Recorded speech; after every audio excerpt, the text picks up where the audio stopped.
So this is the final event for the Architectural Technology Post-Professional Program here at SCI-Arc. And we thank you guys for joining us today. The students have been working over the course of the year, primarily in the last 2 semesters of their program, on individual research projects around topics that they've selected after a kind of initial exposure studio around concepts of automation, interactive software development, artificial intelligence, and like working with data and information. What the format is going to be today is a little bit different than a typical review. The students will be presenting their projects in the first 5 minutes of their kind of chunk of time. And then we'll have about 10 to 15 minutes of kind of feedback on their specific project. But all the students have also prepared a series of kind of provocations or panel discussions, which they will then kind of ask our guest juries to get a kind of discussion going around some of those ideas and get some feedback around that. A second, a little out of breath. Sound like vain too. And as we get started, I'll go ahead and introduce our guests today. We're joined by Barry Wark from the Bartlett UCL, as well as his own studio based in London. Curtis Roth, who is a faculty member at OSU, as well as have his own artistic and architectural practice based in Columbus. Leo Stuckart, who works at MVRDV, where he is a lead designer and particularly focusing on some of their simulation projects and software development. Marcelo Espina, who is a faculty member here at SCI-Arc, as well as a partner of Patterns here in Los Angeles. Marceline Gao, who is a faculty member here at SCI-Arc, as well as a partner in Servo here in Los Angeles. Damian Jovanovic, who is a faculty member here at SCI-Arc, and additionally has been working with the students over the course of the entire year as part of the program. He is a partner of Lifeforms.io, also based here in Los Angeles. John Cooper, who is a history theory faculty here at SCI-Arc and has been working with the students over the last 3 months or so on developing their research statements and different ideas about publication and promotion of their work. Carol Klein, who is a faculty member here at SCI-Arc, as well as a partner in Rui Klein, currently based in Los Angeles. And we are joined in person, the only one that made it out to the school, by David Rui, who is the chair of the EDGE program, which is the overall kind of umbrella of all the post-professional programs here, as well as a partner of Rui Klein. So Sanghyun, are you just about ready to start? Yep. Do you guys have any questions before Sanghyun jumps into it, or should we just go into it? We're going to do about 30 minutes or so per project with that kind of initial presentation period and then the discussion period following that. Great. Thank you. Go ahead.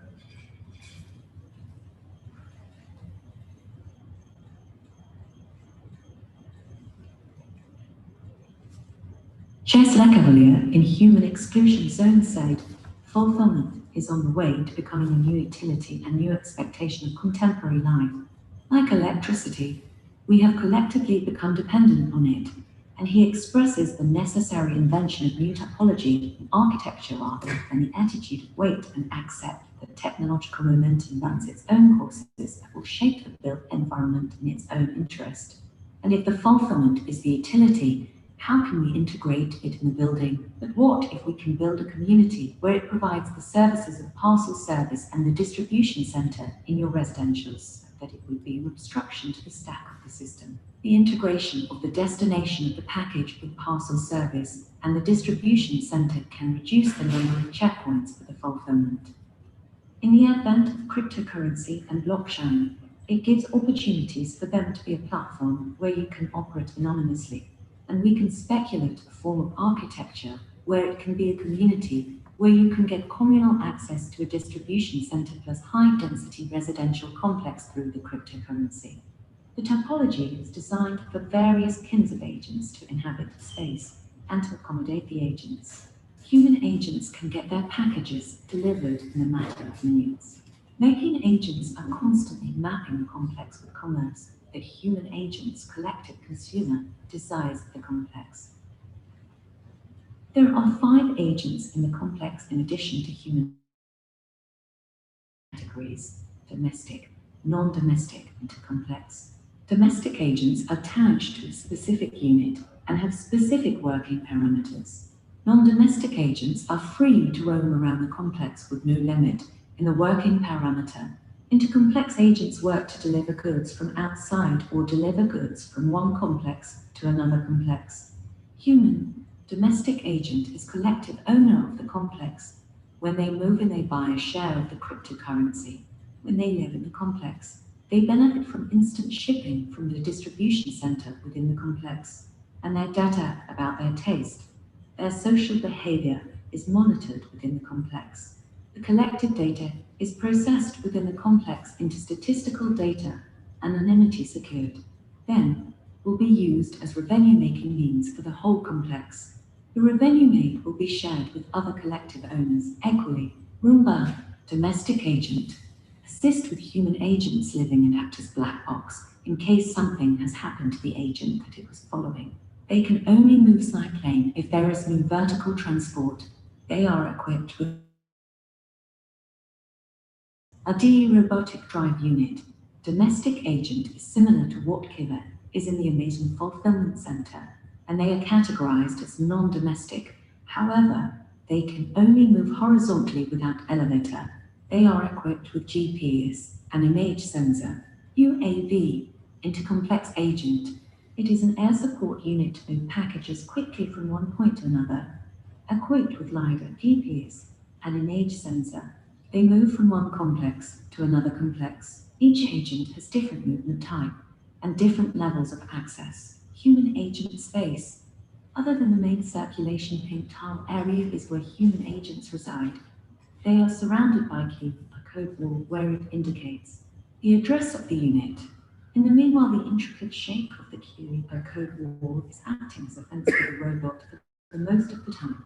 Where this can be valuable for someone who values the privacy. Main vertical circulation area is colored with bright yellow to act as green screen to avoid any collision between agents. At the same time, some of the stairs are replaced with sloped areas so that making agents can climb with ease. Making agent space. Making agents can move under the floor within the structure grid and come out to the floor through the elevator spread out to the floor so that they can make the fulfillment more instant. This is a special circulation that exists within the QR wall. Through this corridor, McKean agents are moving along and checking for any fulfillment needs of human agents. Beyond this point, human agents are subjected for object detection and data harvesting. GridBot is working in the grid structure where it can lift heavy packages vertically from ground to elevated floors. Their movement is limited within the grid system. The porosity of the fake aid system allows drones to fly in for a quick drop-off for the package. Some of the pickup areas connected to distribution center block, others connected to residential for the convenience of the residents. Using the textures of architecture of downtown Angeles, it creates a collective image of Los Angeles. The porous fake aid is not only acting as a functional opening for the drones to carry the package, but also it helps drones to recognize the exact address for the drop-off through LiDAR scan. Found out what kind of materials works best or worse than harvested color of the material, then put in on tile based on the visibility need. QR code operates in multiple layers for various sensors. Different parts of QR code are embedded with various information. Depends on your sensory system, you may or may not recognize the whole information array within the wall.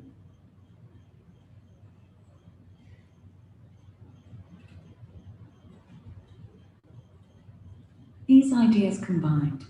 3 different scales of modules were designed. One is for residential, second is for circulation, and third is for distribution center. The modular design was for the ease of automation in the process of design and construction. The communally owned complex is a new topology in the attempt to be an obstruction to the Amazon's feudalism using cryptocurrency and blockchain as means of new ways of community formation and shared ownership, and to install the fulfillment. The new utility in the architecture for providing hybrid living condition of human beings and machines in the hope that the idea of this new topology can be a platform of refolding the capitalist state into something new.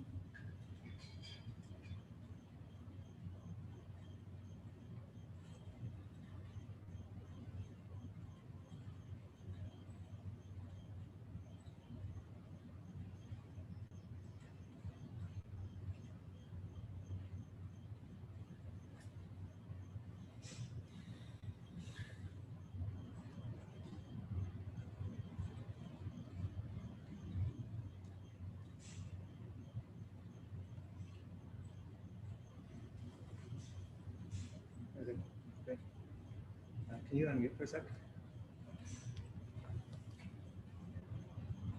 Yeah, it was on. No, it's muted. No, it's on. Oh, this is it's muted. Okay, thanks. Sorry.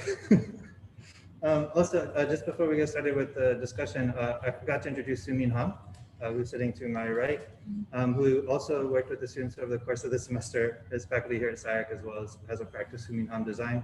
And she's particularly been working with the students on developing kind of physical prototypes related to their projects this summer.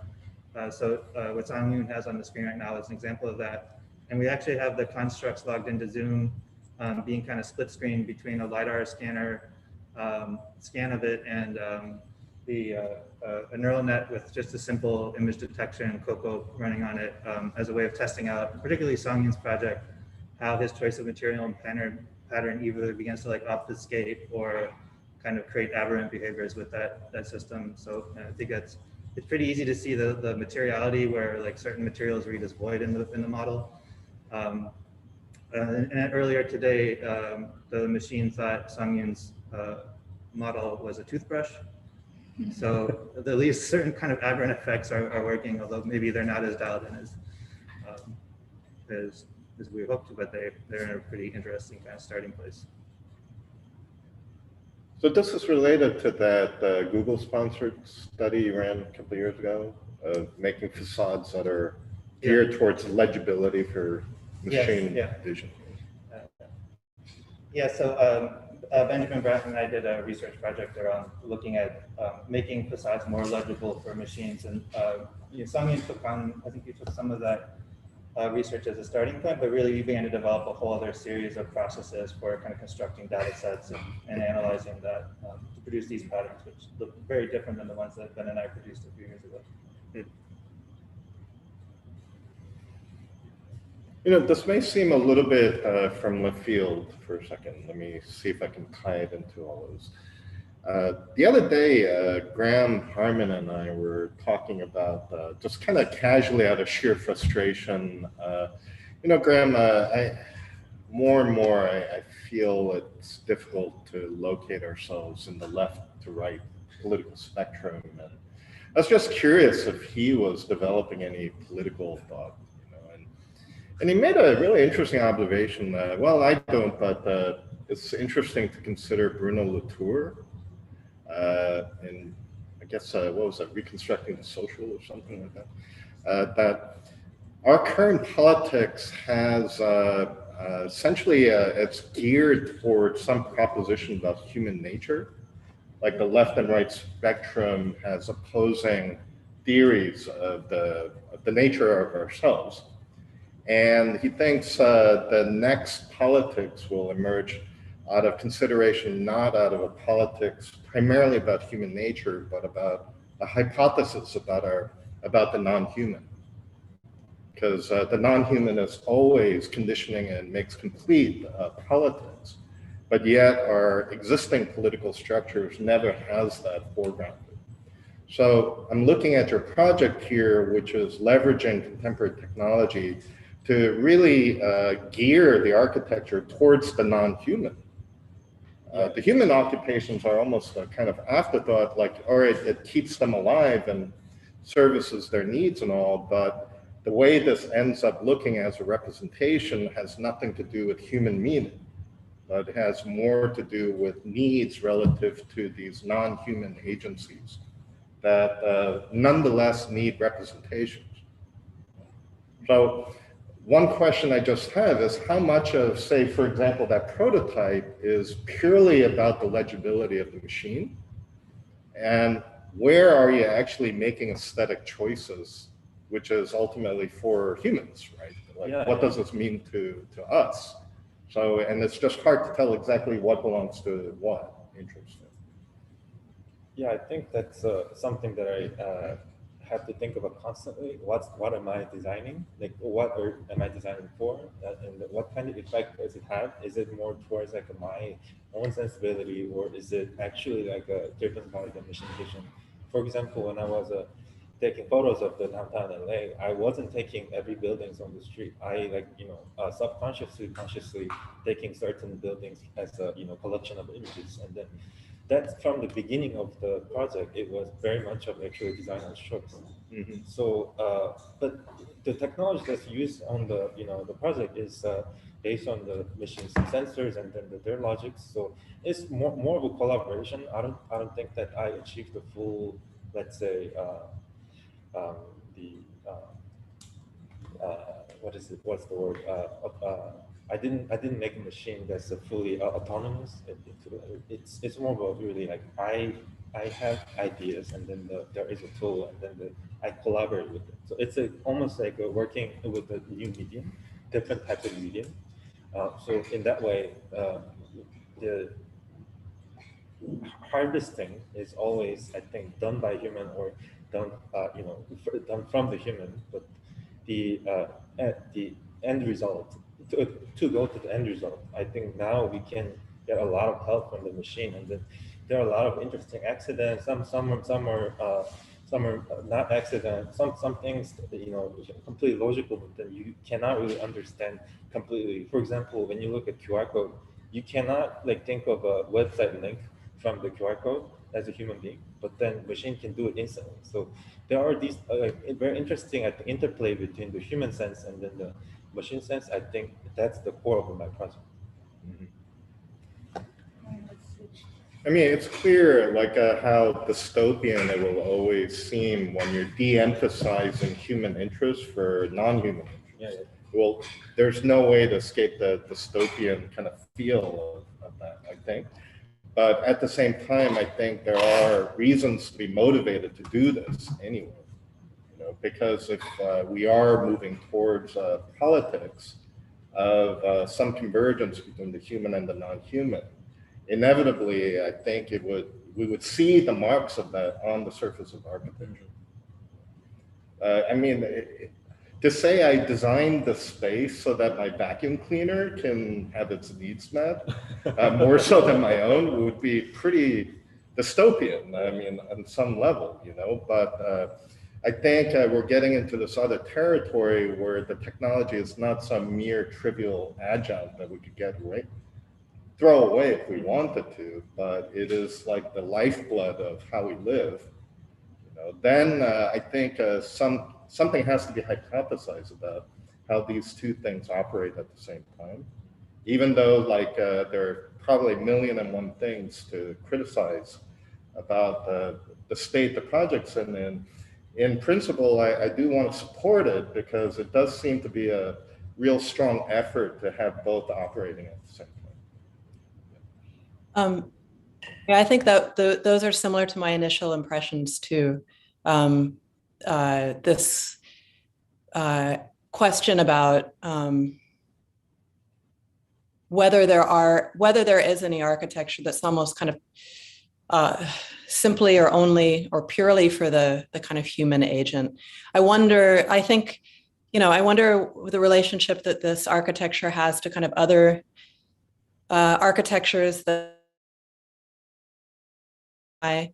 even factories and where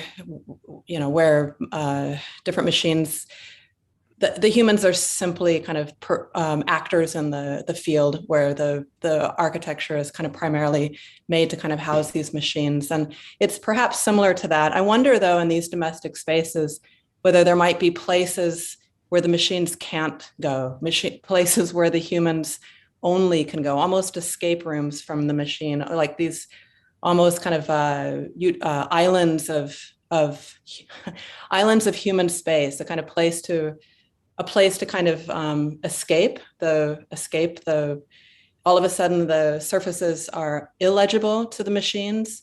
The surfaces are unnavigable by the machines, and they might be these kinds of escape rooms, these kinds of oases for humans. It would be interesting if somehow the types ended up, housing these kinds of differences.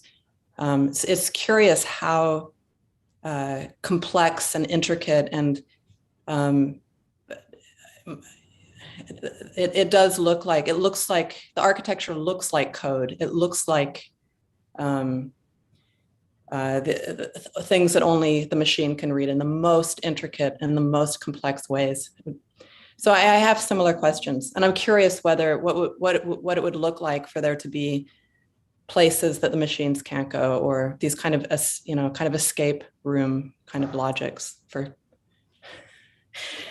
the non-human occupants. Yeah, so when I was doing the research on the LiDAR scan and also the other means of the machine sensors, for example, object detection, I researched on both ways. For example, for the object detection, if there is something translucent or something like even if it's really thin fences, if you're covered by these like objects, your the detection accuracy drops by a lot.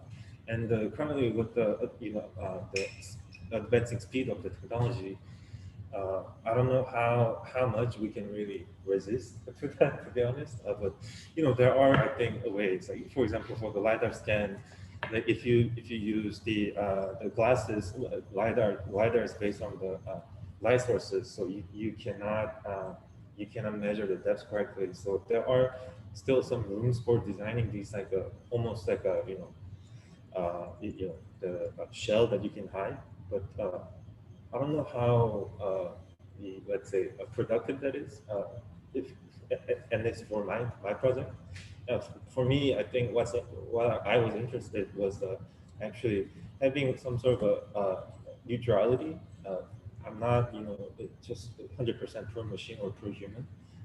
There are spaces that's designed for the human. And for example, on the screen that you're seeing right now, the QR code wall was not only designed for the machine, but also for the human.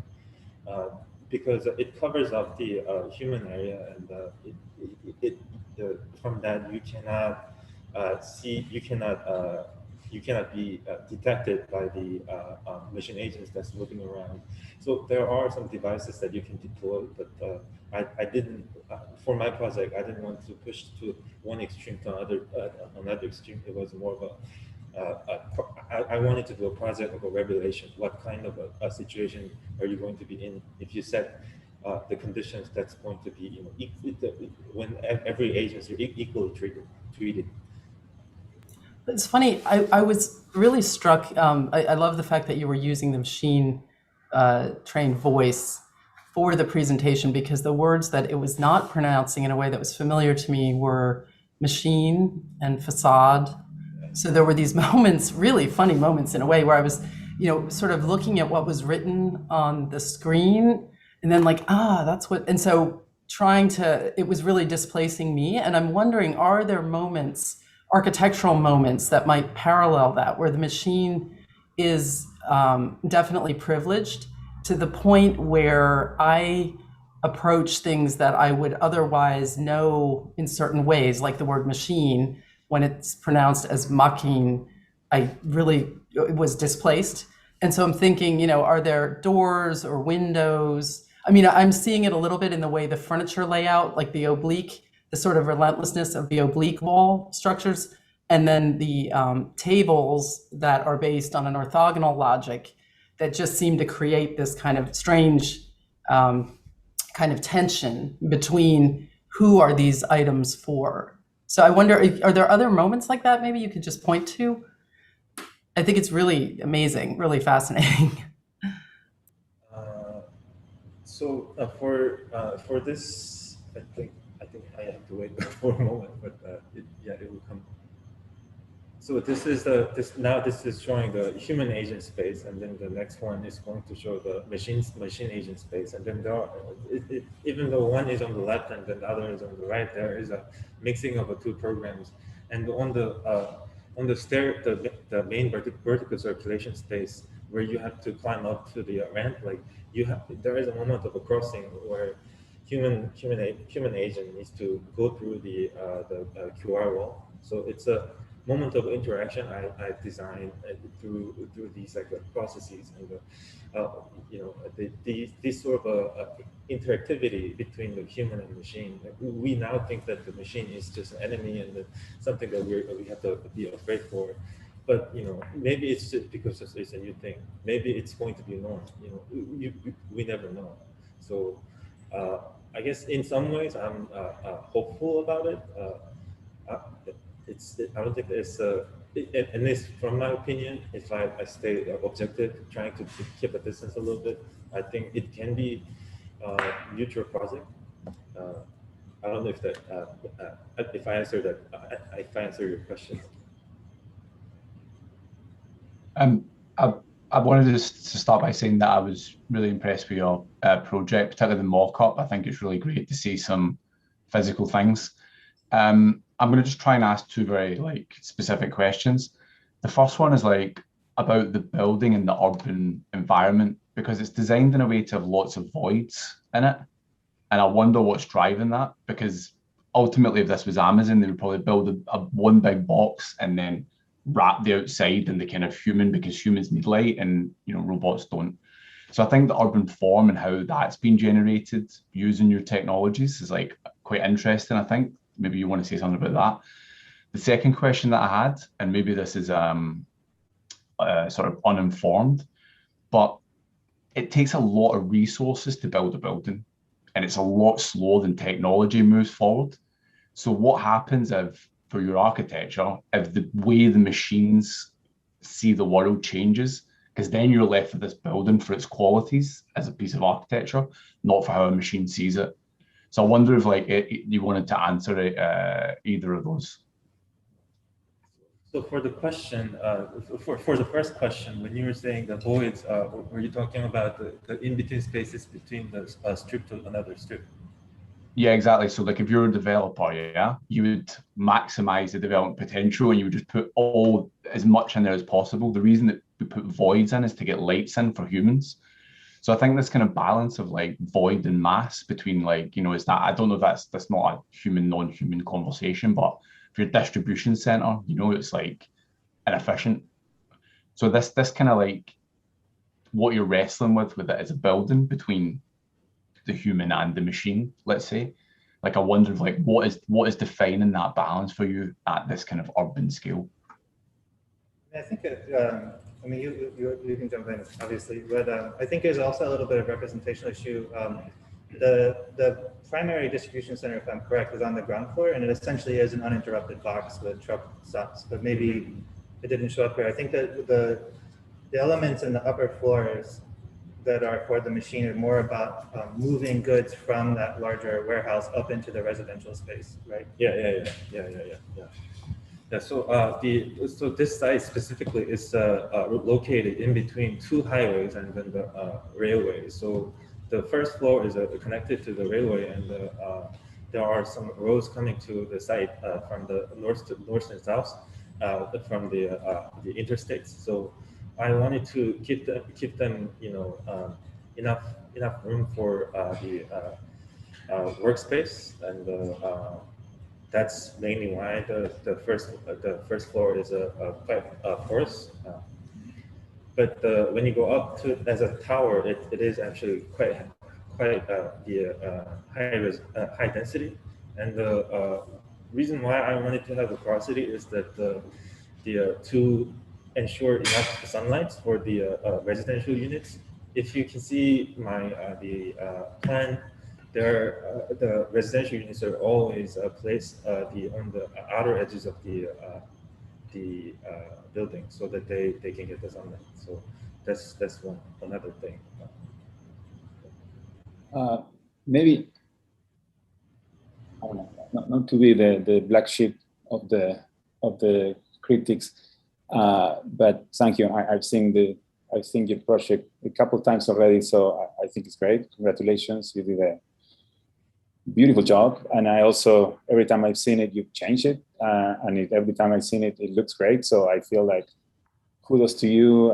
You have the capacity to incorporate criticism and still push it forward and still maintain your ideas. But so to the black sheep, I was sort of puzzled by and I think this comment kind of was discussed last time we discussed this, the use of isometrics or obliques in the representation. I find it interesting and super appealing. I don't know if it's connected with the machine or not. It's funny because I've been rereading this book that I had for a while, but Massimiliano Scolari, of all people, It's called Oblique Drawing, and kind of tracing the history of isometric drawings in different cultures, from the Greek all the way to sort of recent times. And I was wondering what the relationship with all that is. I was also wondering, I find it sort of beautiful, the colorful articulation of that. In some points, your project feels like a bit of industrial design. Remind me of like some Burlek Brothers, pieces. But then in some other, obviously, it's gigantic. But maybe because of the colorful articulation, it's even though I like it as a representation, it's hard for me to kind of understand it or grasp it at the scale of the building. And maybe sort of reminded, and these are just maybe references. The closer thing I can think of architecturally again is David Adage, Moscow School of Management, who has like some sort of similar articulation, complete different program, but sort of like closer in terms of color. I don't know what you do with this, but I feel like there's some interesting aspects in terms of the kind of the material choices or the colorful choices, and in that sense, I have to say, I think the little prototype, even though it's a simulation, I feel like it gets sort of closer to what I would imagine or I would like personally your project to be like. Maybe because it loses some of the colors and begins to replace it with some sort of articulation or material qualities. So anyway, I think it's a great project, so congrats again. Thank you.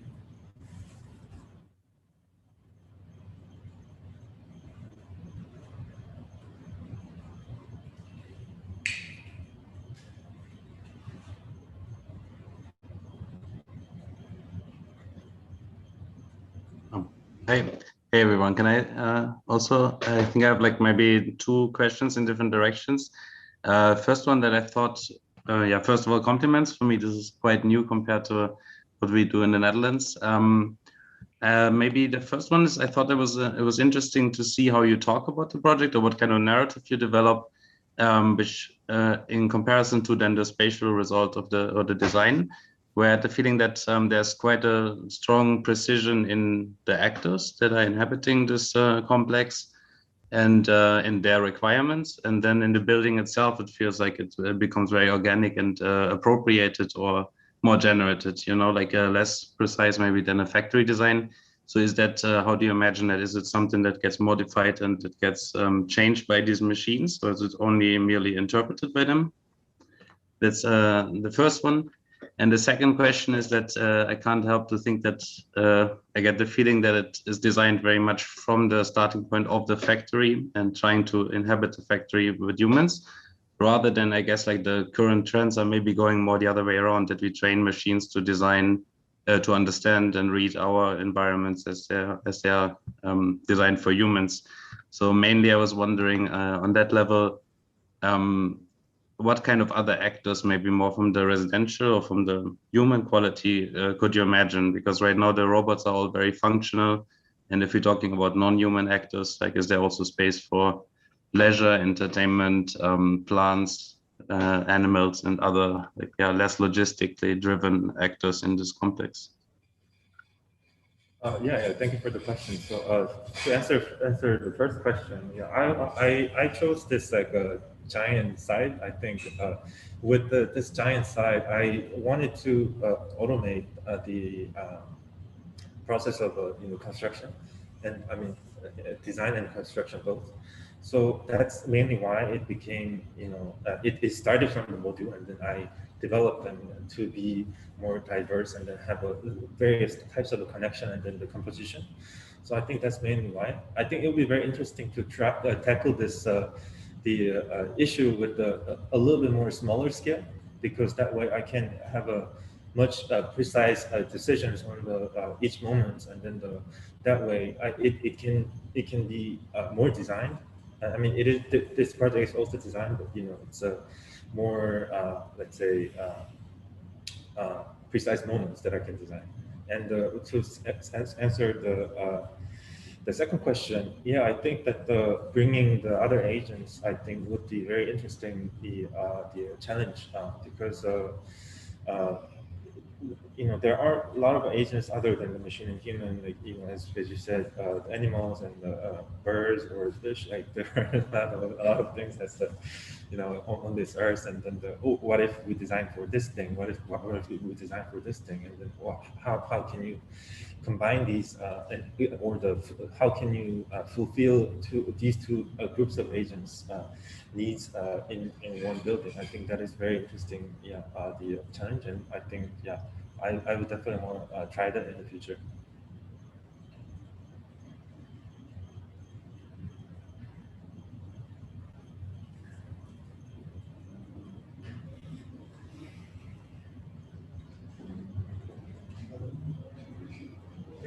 So we have about 10 more minutes for this project. So, do you have any complications you'd like to put to the panel as discussion points? Actually, a lot of the questions that I had, I kind of came up during the Q&A, but I think that this like the idea of a typology, like with the advent of technology, for example, like when park came out, we had to make parking lots, and then what does it mean? Like, are we going to build a vertical parking lot, or and even for the electricity, like, we now have to work with the electric lines, and then is that going to affect anything? And now I'm seeing all these air conditioning vents here, and then before having air conditioning, like what kind of design changes has happened in the past, and if we are going to have this like a constant technological advancement, how are these types of what are some of the, let's say, speculative aspects that I can add on to these, like the typological advancement? I obviously chose the distribution center, but then I think that there could be a lot of other things. For example, for the urban environment, with the advent of autonomous driving cars, can we design, let's say, urban environment that is optimized for the autonomous drivers? If the autonomous driving car come out, is the road on the car, it will change completely? Like, I think these type of questions very similar to the my question for the typology in terms of a distribution center. So I wonder if you guys have any thoughts or insights or any related questions to this.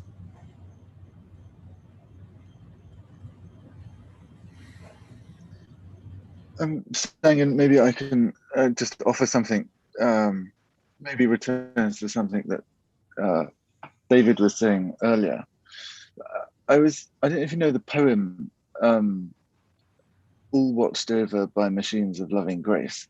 The kind of, it ends, it's a bit of a naff poem. I don't know if anybody else knows it, but it has this kind of vision of a cybernetic ecology where people are freed of their labor by virtue of these machines of loving grace.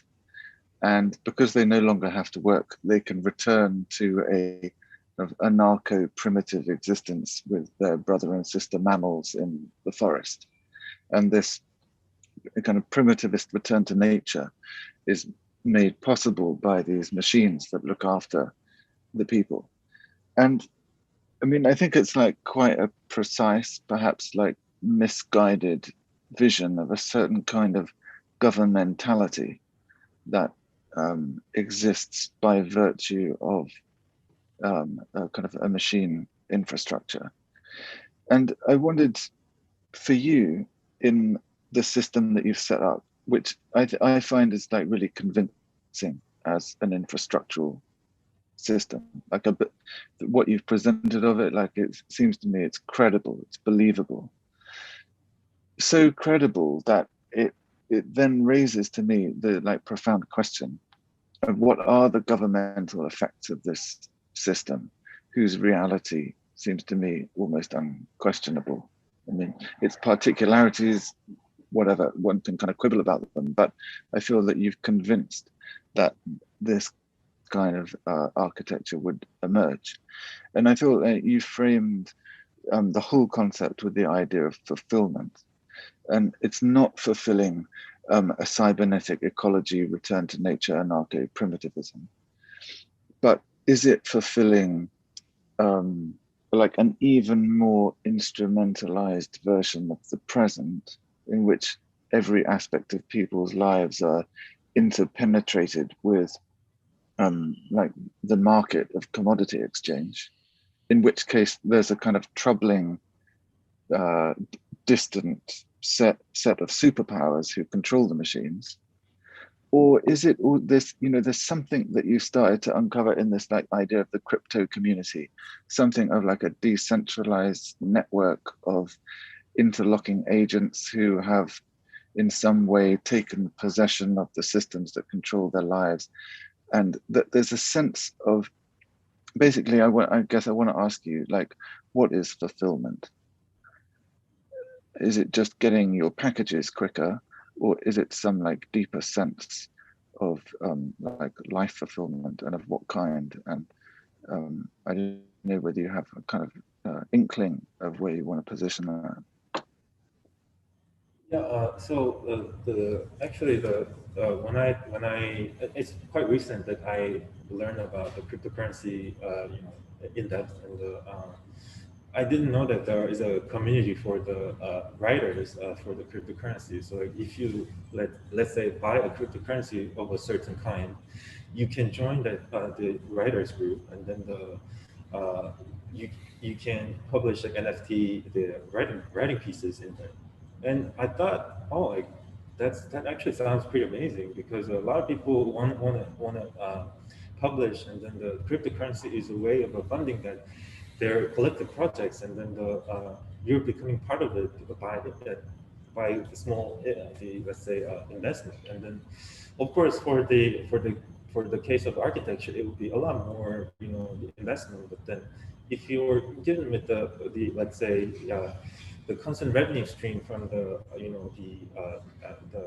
data mining, and the renting out the distribution spaces for the Amazon, it is actually a way of taking power from the Amazon or the bigger and giant the platforms. When you look at Amazon, there are like there's nothing that you cannot get. Like it's providing an entirety. And then I think the main reason why they or at least how they started is that having the power of the logistics. And I think it is actually quite powerful to have that infrastructure as a community-owned thing, so that you are kind of taking away the power of Amazon's the dominance.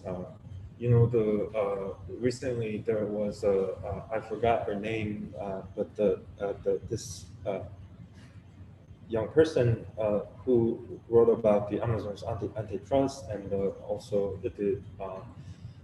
just who I mentioned in the beginning of my presentation, who was talking about the invention of the new we're in the need of invention of the new typology for these for the distribution center, because this distribution center is not only let's say improving your life, but then it sometimes affects the local community. For example, in that movie, the old woman who was a homeless, just going from one Amazon distribution center to another distribution center. That's the kind of a lifestyle that a lot of people actually have. And if you can be a part of this like a distribution center community with this with the investment, I think for some demographics, I think it would be very tempting deal. For someone who wants to be involved in the community center, who don't have the sense of the community, and then who's against for the. If I could interrupt you, I think there's a basic way to respond to John's question too, in terms of how the needs of a machine are of a wholly different kind than maybe the needs of the so-called human. Like the needs of the machine are finite by definition, because we've defined it that way. Like how much, okay, it needs fuel, it needs grease or whatever, electricity.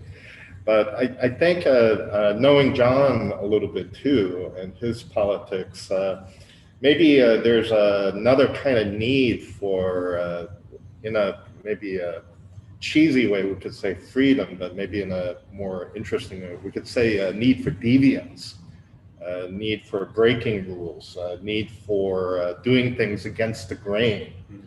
And so having a kind of internal architectural hegemony of needs fulfilled will probably be doomed to fail, because that's the very thing we're going to try to escape. Like a human being needs X quarts of water, X amount of protein, and then everything, all your needs are fulfilled. And at the very moment that's proposed, we'll try to break that, you know, because that's just the way we are, I think. And I don't even like the way I just said that, but urbanism or occupation of space or the political has always had this kind of condition of moving beyond the static. Whatever's been statically defined is the very thing we try to overcome. So this might be more of a temporal obsession than anything else, where we need the next moment to be different from this moment. So I think that's fundamentally why, like, the human cannot be fulfilled. Like, so this is the crucial idiocy of the ecological, you know, hegemony, as understood in the 60s and 70s, that somehow all needs of the organic can be fulfilled, you know, and we're serviced by these machines of loving grace, and then I don't know what we do at that point, commit suicide, you know. So I think there's some other way I think you might have to address the human. You know, the non-human part I think is actually quite positive.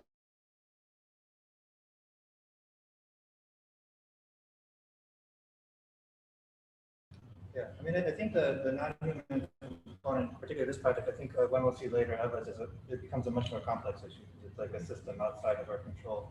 I mean, in a lot of ways, I see it as a temporal one. I think maybe Barry brought this up earlier, but you know, designing for the machine that works now, like what happens after those machines become obsolete? You know, what does the quality of the architecture take on it? How that persists, which I think is an interesting problem for the designer, the architect, is like moderating these different timelines. But I don't know. I think that's the way of thinking about it, though, is this kind of continuous ecology, and not try to delineate the non-human and human agent too much from this, right? Like, so Sang-Yoon took some specific moments in the architecture. Like the main thing that Ben and I found from the LiDAR study, which I think Sang-Yoon he used the same LiDAR to map downtown when we were trying to improve downtown for the cars, is for self-driving cars that were using LiDAR, is the best thing for the self-driving car is to remove all the glass in the trees, right? So Sang-Yoon's project is, I think, purposely non-dystopic, is about kind of symbiosis, right?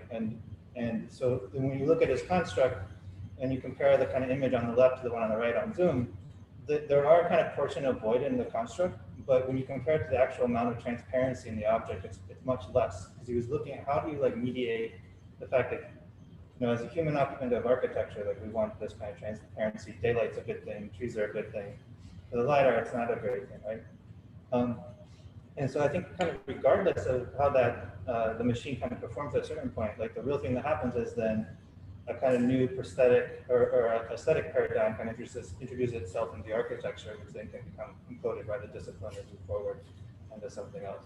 So I think kind of rather than kind of, you know, being concerned about some kind of complete giving up of fulfillment or self-worth to this kind of machine person, it's more about continuously like negotiating these symbiotic relationships and the kind of interfaces between them through the architecture. Ultimately, I think I like your results a lot more than the way you're trying to frame the argument. You know, because there's something very obvious. The resulting building here does not look like stuff that's out there. You know, so on some level, this is not some rationalization of human need and our need for aesthetics or something. Like once I drove by this industrial chicken processing plant in Arkansas, where 1 million chickens were slaughtered per week. And down the highway was where all the workers lived, most of whom are migrants. And it was a bizarre super block of fake wood paneling and gable roofs. So I could imagine almost some kind of evil AI bureaucracy hypothesizing, oh, humans need gable roofs and fake wood paneling. And then somehow the obviousness of the fact that no one's happy and fulfilled there, it somehow escapes. Because whatever it is that we need to live, it's not something that seems to be something that can be counted as easily as gallons of fuel for the car or something. Maybe we have maybe 1 or 2 minutes left. Are there any other closing comments, thoughts? Maybe just one thing kind of to jump on that. I was just wondering about maybe that it could also help to think about different or like a more mixed form of aesthetics in the facades and in the appearance, where for me it feels kind of weird that there's a design of this which is very rational as of in the form of logistics of getting these items that humans need to be fulfilled as fast and as efficient as possible to your apartment. But then in a way, these apartments or these spaces that the humans live in are purely designed to signal to the machines where to go. And I'm wondering, isn't that also something where in the end the design of the space itself would be composed out of the things that you order and that you receive, you know, that the space itself becomes these goods that fulfill you, which could also help maybe to push that or to counterbalance a bit the visual or the aesthetics that are made for machines and for humans. Like what are these things that are being ordered all the time that need this efficiency and like this, that demand like this entire facade that is designed to guide them to you, you know? Yeah, it's interesting. Like this, there's so much technology about fulfillment.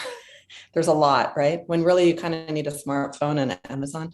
But so it almost seems like the occupant is like the ultimate hoarder, right?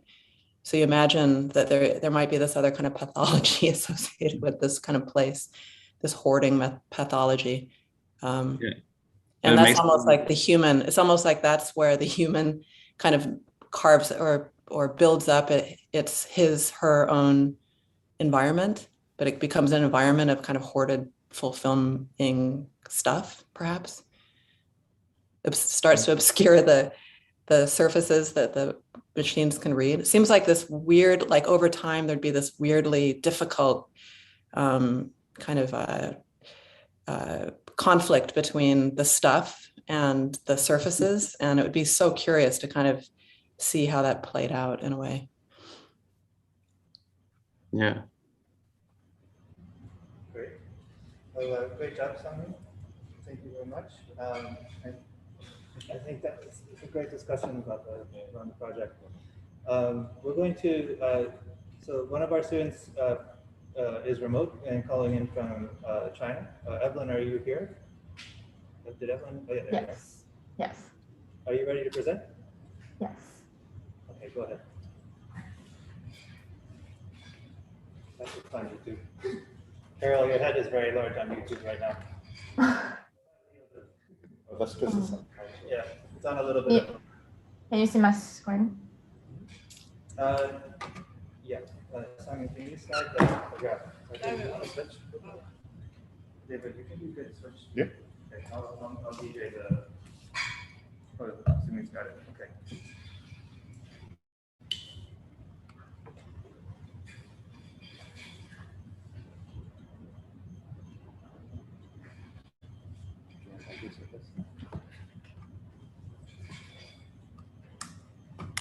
Should I start? Yeah, Evelyn, go ahead. Okay. So my name is Evelyn, and I'll be presenting my project. So my project is about rethinking the relationship between the city and the mountain. So I live in Guilin, China, which has packed with karst mountains, and those mountains are quite famous. One of the most famous stuff in Guilin, and it creates all different forms along with its particular characteristics, such as large cave systems. So those are a couple of pictures of the city. So and also because the result of the climate change and population increase, this project is encouraging people like moving from this, the city to the mountains. So here is the site. That's where the site is, and where is right next to a river and a main street. So first, the process of this project is first I started experimenting scanning local storms of near where I live, and testing out how the structures could grow from the storms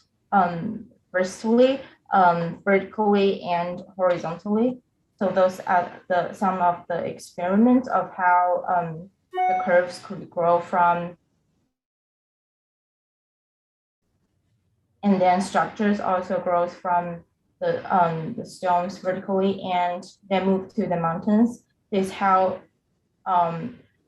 the structures could grow from the mountains where the points that parallel to the ground, and then go up vertically and then meets the second closest point that is parallel to the ground. So that's how the structure grows, and then it also decides how the city, the way and the form of how the city would look like. So that's one of the mountain that locates on the site, and this shows the vertical circulation. So that's where this model is. So the pink is where the vertical circulation is, and a detail model that will be showed is around here. So where the models that meets from the bottom to the top will have vertical circulations that goes all the way to the top and then move horizontally to each residential units. So that this is one of a chunk of the model, showing more detail of how it works, and cutting the axon of the model shows how the interior of one of the residential units, and some vertical axons.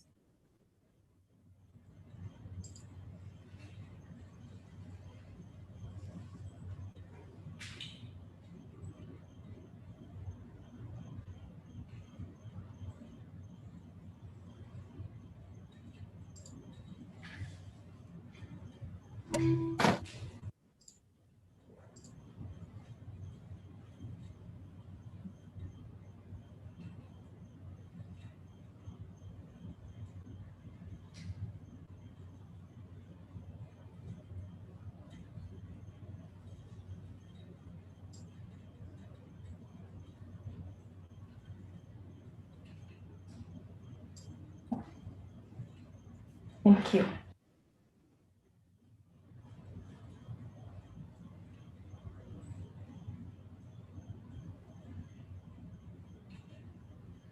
Evelyn, could you talk a little bit more about the sort of central concept? You were talking about the mountains and the urban form, the city, the architecture, that those you're trying to create some kind of admixture of qualities that are germane to both of those. I wasn't exactly clear on the role of when you scan the rocks and you have point clouds.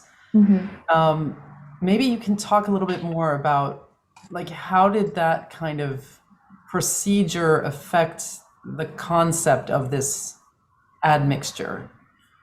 So first, this project was kind of inspired by weaving systems, which is also quite famous at where I live. And so I was quite interested of how the continuity and different structures of how weaving systems do, and then I wanted to use them on use the system to grow structures on the mountains.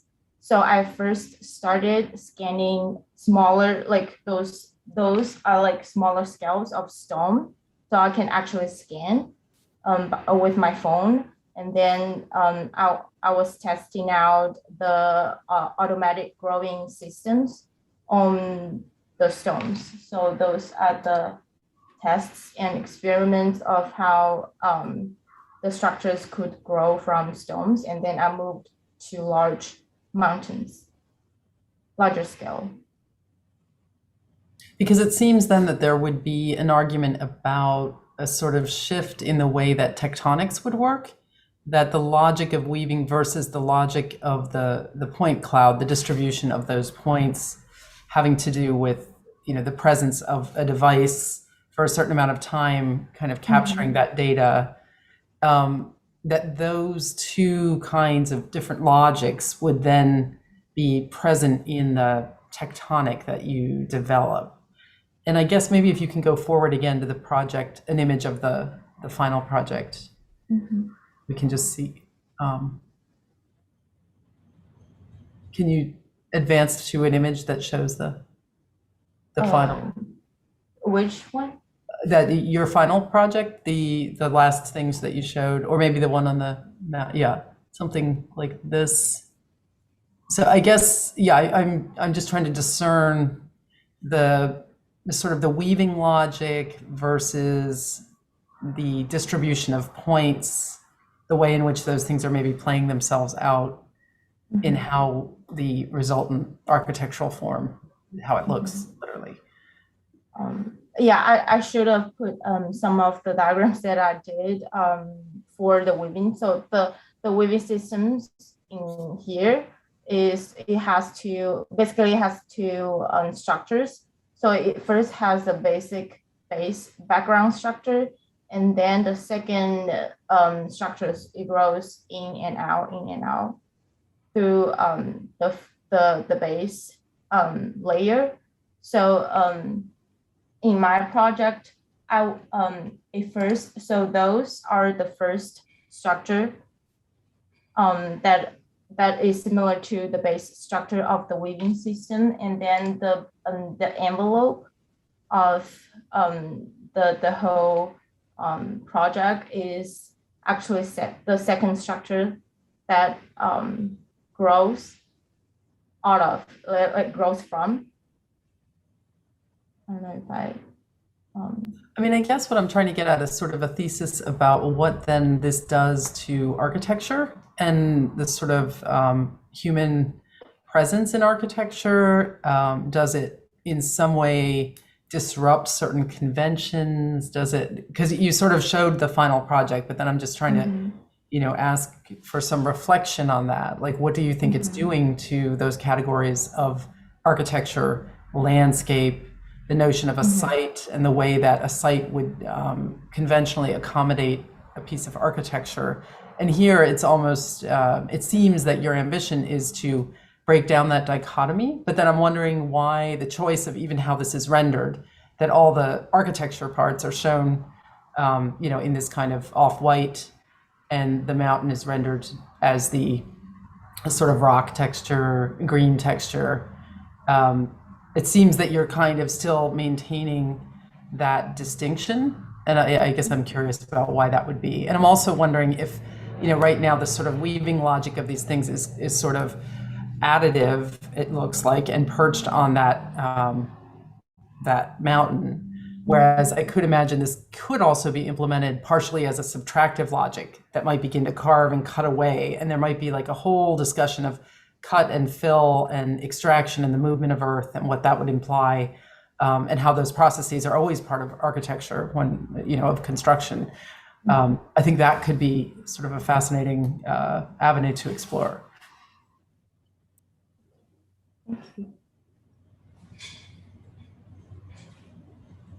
Yeah, I was also wondering that I think maybe I don't fully understand the the basis of the speculation of why this kind of part of the mountains would be attractive to populate. But I guess I can understand it as a maybe technical or tectonic investigation, as you were saying.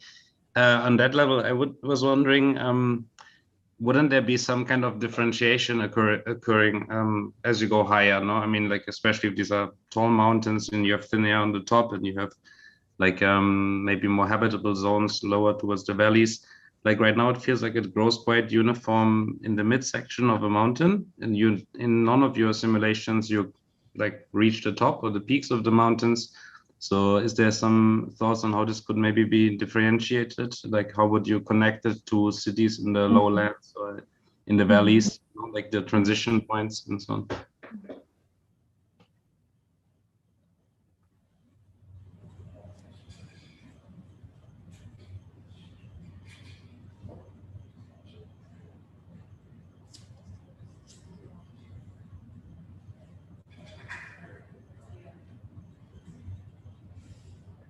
Evelyn, could you speak a little bit about why what the urge is to build on these mountains? I think we've discussed some of the rationales for that, or what would begin to drive this attempt in the first place. Can you say that again? It wasn't really clear. I didn't hear. Sorry. Why are you building on the side of the mountains? Is because the mountains.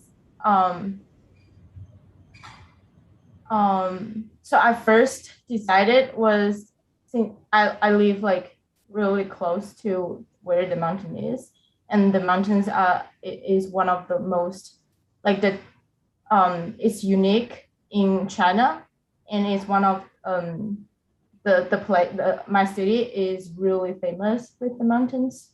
And also because of the population growth, and also because of the climate change. So I was thinking, and maybe instead of growing, moving people or having them in like the cities, or bringing nature to the cities, I was thinking maybe people could start growing cities on the mountains.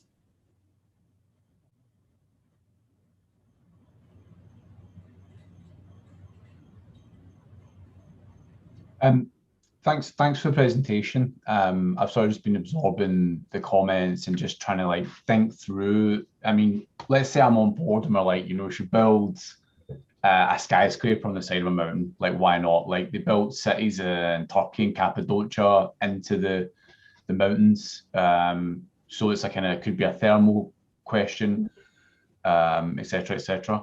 But then it's like you see the views in the apartments, and it like how amazing actually would it be to have that apartment, right? It would be really great. But one thing that someone used to say to me is that you want to stay in the ugly building and look at the nice building. You don't want to stay in the nice building and look at the ugly building. And I think there's a kind of interesting tension there between like, you know, if you cover all the mountains, then you don't see them. One of the things that I was thinking about in terms of the speculation or the kind of framework around the project is that if this valley is very wet and people live there and it's going to become very flooded, there could be arguments about not displacing millions of people, that they can still live in their kind of heartland or whatever, yeah, but can go slightly up the mountain. And I think in a way what your project is just lacking a little bit is that kind of like the why. Like why you're doing this. And then the other thing I was thinking about, and I'm going to repeat one of David's things that he said in a review back to him, is like when you're doing these like scanning of the rocks and you have this kind of mountain rock cut kind of lithic aesthetic, you talk a lot about growing the building up the side of this mountain. I wonder if you can say something about the material qualities of this, like what is it made of, how are you going to make it? Quite a task, right? So it's kind of based on a little bit of Marcelin's comment. So do you have any thoughts on any of this stuff, like about is it going to get flooded there, what's it made of, How would you make it? What's the relationship between the gap of your architecture and the mountain, like in between the two? Yeah, I thought about the material would be local stones, because there are a lot of those, and it would be like made locally, and then so it would but it's not yeah, I think So you would quarry it out of the mountain and then just move it to the facade, or you quarry it somewhere else and bring it here? What do you think? I'm not sure. I Don't worry, I've got a understand. funny accent. Sorry. Can you say that again? So to get stone, yeah, Okay. like actual stone, you have to quarry it. So you have to dig it out of the ground. Okay. So if you do that miles away, and then you bring it to the mountain, and then you move it up the mountain, you're wasting a lot of energy and resources. Right. Whereas the mountain itself is already made of stone. And this is what Marceline was trying to like touch upon in her comments. But this, did you think about this relationship in the project? I thought it would be made locally. So having the local stone there and make them locally there. Well, that would obviously make sense, yeah.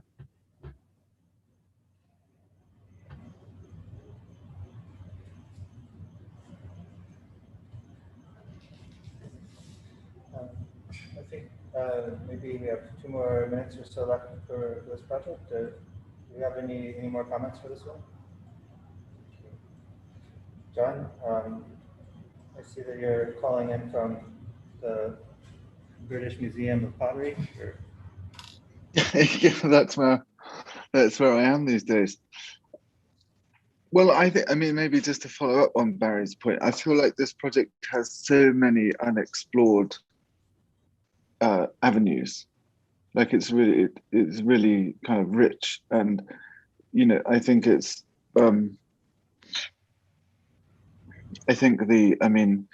to me, there's a whole discourse to build on what Barry was saying about the kind of extractive logics of the project, and that means the history of this landscape, the history of digging into the landscape, the history of the labor of digging into the landscape, both human and machine.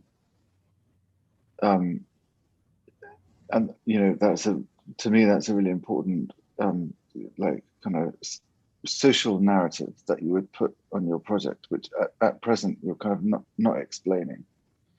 And I mean, I think I remember from previous conversations that you're also aware of a very, and you kind of hinted at it, but very particular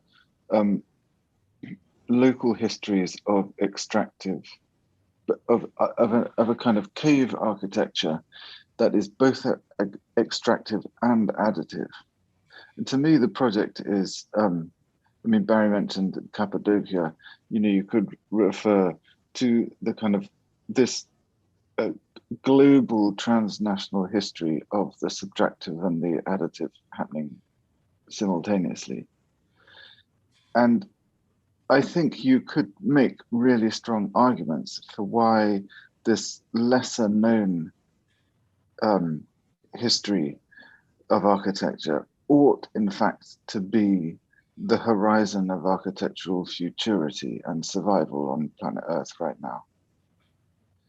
And you talk a lot about the rock and the mountain, and I feel you also need to theorize for us more richly what it is that you are talking about when you say mountain or rock. I mean, because you're talking about a very complex kind of hydrological, geological system. Like it's not just like poche, right? It's kind of living rock, like it has water running through it. It's full of kind of microbes and species. And to me, the project just becomes richer and richer the more detail, both visual and architectural, but also in your language, the way you describe all of this stuff. and I just think there are just many, many more levels of descriptive precision that you can attain to. And I would say with every one of those layers of descriptive precision, you also gain in your polemic for the kind of architecture that you want to put forward into the world. Because I feel, I get the sense, but I think you could be much more explicit about this, is that it's not just one particular localized project that you're proposing a solution to. This is like a whole future horizon for a kind of highly technologized, ecologically focused, socially minded architecture.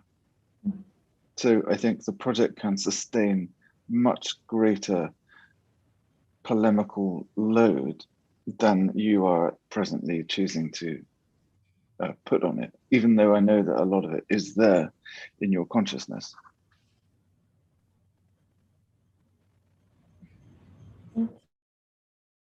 I think in that sense, I think it's a really powerful project and highly sensitive and highly like related to our moment and full of kind of possibility. And so, I hope that you are encouraged by all the comments you've received to like continue to kind of expand and grow this thing on the side of the mountain. I think your projects seems to want to be more kind of embracing kind of poetry or aesthetics, or this a kind of the qualities of this these vistas and these elements that are so beautiful. Like on the one hand, it's kind of doing it. It's doing the minimal amount of kind of figuring out how to do it in a way, right? So it doesn't seem to be about that so much, although honestly, this is why I suppose everyone is asking these questions, is the answers to those questions would be so fascinating. Like it would just like kind of turn up the volume on the project so much. But I think I get the sense that there's something about that kind of the poetry of the pop project that's much more attractive to you. And I wonder if you would kind of, like if it would benefit you to kind of embrace that even more, whether it does have something to do with a kind of isolation or what it means to be higher rather than lower, or to be kind of nomadic or kind of cave dwelling, or to be not in nature, you're in an apartment, but to kind of be as far away from the city as possible. This, like, it would be perhaps very difficult to get to the top, right? Mm-hmm. You might not leave very often if you were there. You might live a kind of strangely both urban but also nomadic, or also kind of isolated, kind of monkish kind of life there. And so I'm curious to see like what the hierarchies and what the kind of gradients of those differences are, how much more dense it gets lower, simply because it's kind of easier to get there in a way. Like so there's all these kind of curious aspects of the project that are almost medieval in a sense, we're talking about, I know you have kind of circulation to get there. I assume there's there's help, there's perhaps escalators or elevators and things like that, but still it's the effort that it would take, so the kind of traveling it would take to kind of get there is really interesting. And so there's these kind of strange aspects that seem to live in poetry, or live in kind of storytelling, or live in a kind of life led that is very atypical, right? So I feel like it's not quite like putting a city on the mountain. There's something else kind of strange about it. And I wonder if it would be interesting for you to kind of dwell on what that is. Like, what is it? What is this? What is it like to live here? So it's not just this kind of, kind of stony, trying to hide itself kind of aesthetically in the mountain with this kind of modern glass, but there is something kind of unusual about, I don't know, the occupant in a way, or the kind of life led, like I said, of the occupant, the life led of he who must kind of take this journey to the top to kind of get home almost, right? It's like you're a Tibetan monk and you have to like climb 10,000 stairs to get there, and you just stay there for a month. But you know, if you tie it into the politics of the previous one, you know, it's like universal basic income. People don't have to work, so you just live there for a month with your laptop. You know, like I think that could really be something else. I think it's like could be quite fun. Yeah.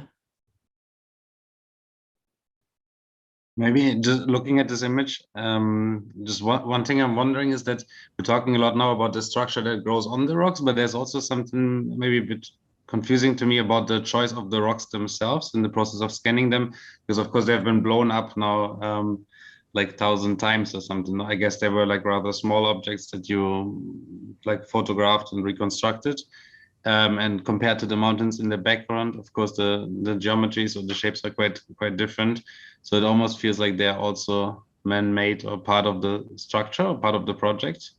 So maybe, yeah, I don't know, can you say something about the selection process of these rocks?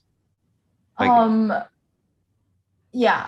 so the actual real mountain, they do look a lot more like the ones that like those ones. It's just the background that I had from Google Earth somehow looked much flatter than how it should be look like. Yeah, I guess that's why I'm asking, because for me the main question would still be like, how does it land, or how does such a structure come from the flat areas, from the water, which also then talks about how is it connected. I mean, how does it receive supplies and so on? How is it connected to larger territories? No, and that's in this image that we were looking at before. It looks like it's kind of like a spaceship that landed on a flat land. So this kind of transition into the valley, I think it's quite important to consider, and if you want to refine it further as a next step. Thank you. Great. Thanks, Evelyn. I appreciate all the hard work. You know, I think there's a lot of things that are easy to do here, you know, in terms of like drone surveying and stuff, and you trying to kind of work around the constraints that you had available to you there. I think you did a great job. Okay, so we're on to our last project, which the neural net camera thinks is a cake. It's 75% sure it's a cake. Eva, are you ready to start? Yeah. Okay, great.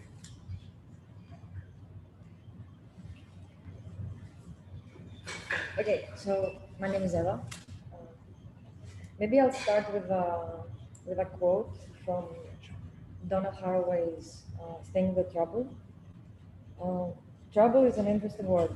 It derives from the French verb meaning to stir up, to make cloudy, to disturb.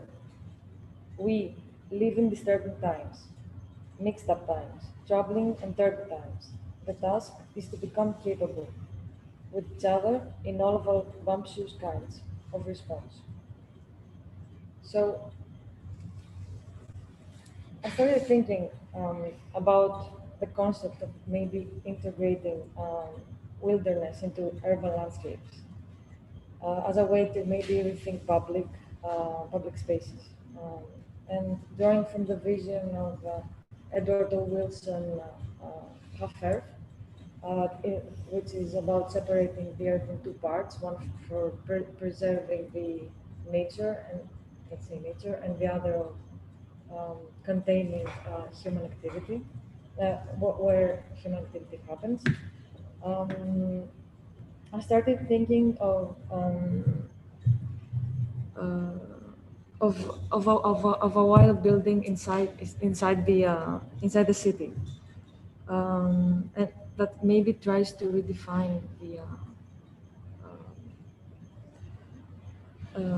the lines between human and non-human species, but without focusing on the preserving part of Edward O. Wilson's Half Earth, and maybe focusing more on this instinct of being aware of the other, and what do we do with this instinct?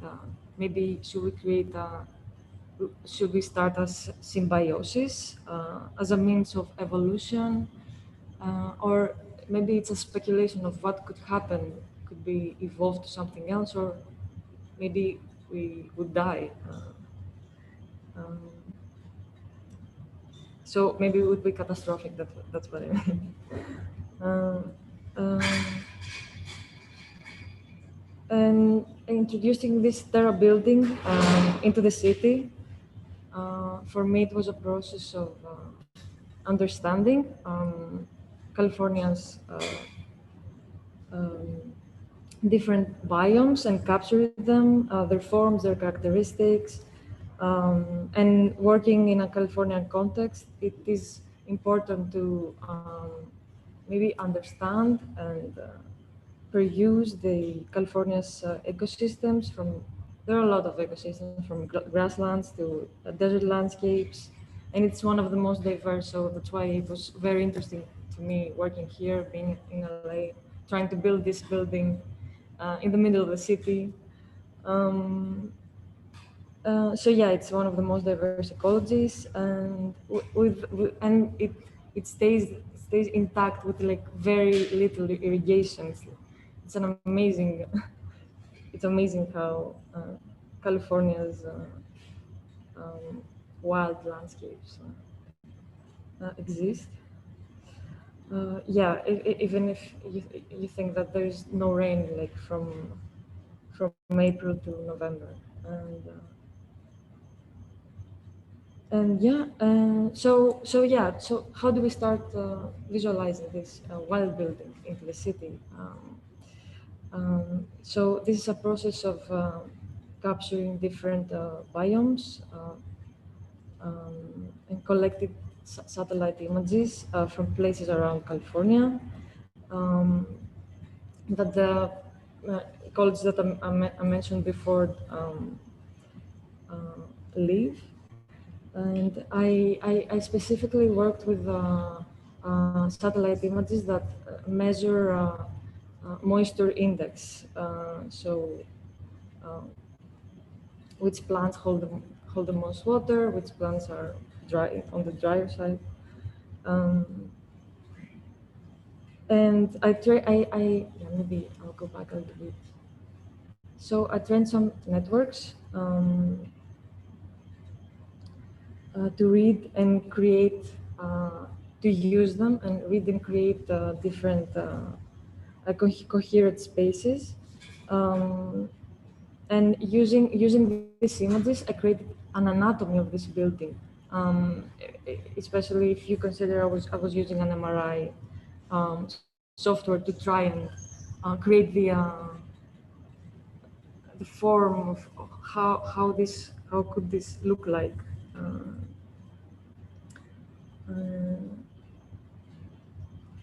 And I experimented with different thresholds of what this building could look like, and I end up with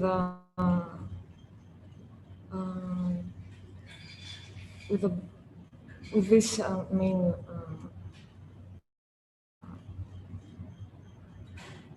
form that is being held from a structure, and this structure is actually it's actually formed from using the images that I used already in this to find the where the most moisture exists, so that when we build this structure, it could be it could also provide the irrigation of this whole system. So it's a autonomous situation,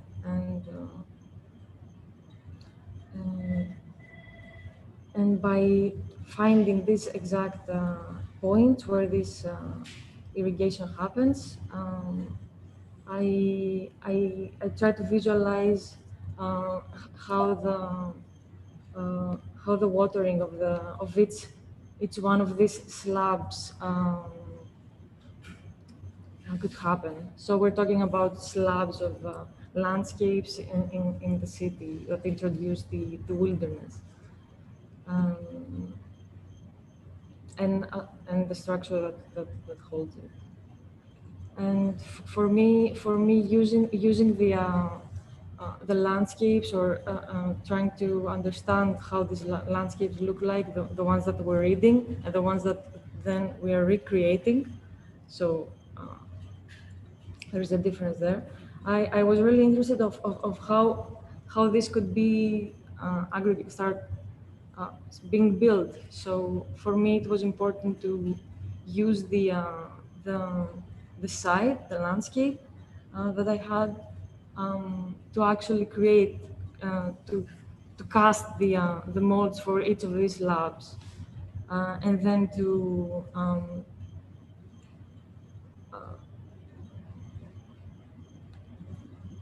lift up this whole building. So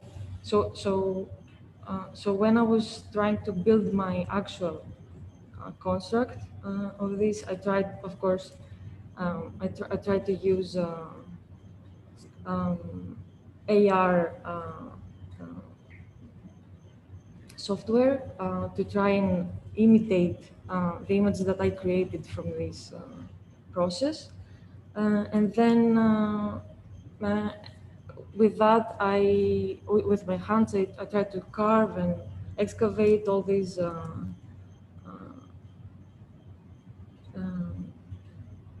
the forms that I want to create, and yeah, of course, it was difficult working with AR because it's really the ones that I used, it was really flaky. So in the end, I had to do it this almost on my own. I didn't. I almost didn't use AR at all. Because of the problem that I had, and if I had to go back to redo it, I would maybe do it with a different type of technology, and I also experimented with how to. Where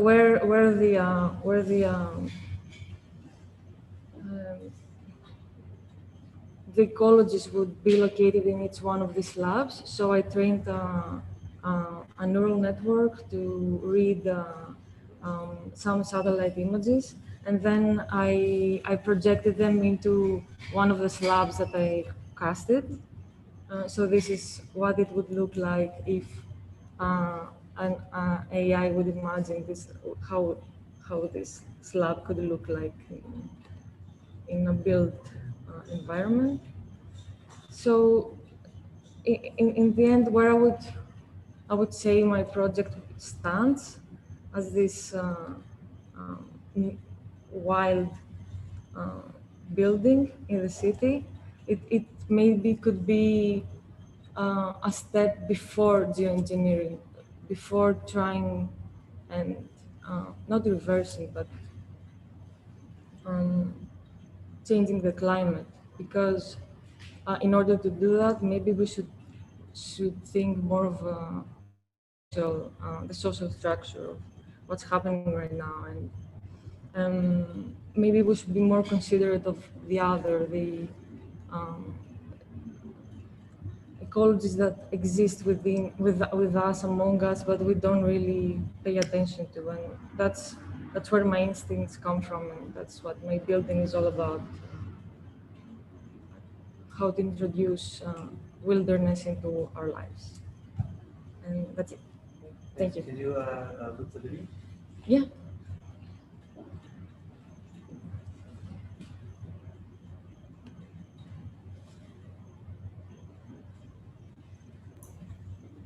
Eva, I think it's really amazing to see this project now in its final state, because I know we've talked a few times over the course of the semesters, and I think you've really addressed the issue of a synthetic ecology in a really fascinating way. I mean, I was taken with your kind of working with satellite images that were based on the moisture index. So something that is kind of capturing data about where water is present in a landscape, then taking that and so almost like transmuting that into another medium where you're saying then you use that as the impetus for inserting irrigation systems into your new sort of building landscape entity. And so in a way, like the two, in a sense, are like on the one hand have nothing to do with each other, but it's your decision to say that data is now manifest in this way. And so now I produce this new ecology using data that I could otherwise be indifferent to. I mean, it's really fascinating. And then when you also, your intervention in the sand, I know you explained that it didn't, the AR didn't quite work the way you wanted it to, but I thought that was also really amazing, you know, from a sort of conceptual standpoint about how you would drive that intervention of you in the sand through the images, that you're sort of trying to model something from an image. And then we have this new artifact, which becomes the building. And so it really upends, like to my question on the previous project, like the way in which, not only the way in which we think about architecture and landscapes, but even the way we work with them, the way we engage with them. What is it, you know, it really troubles, you know, to go back to your, the outset of your presentation, it really troubles the idea of design and sort of you as the designer.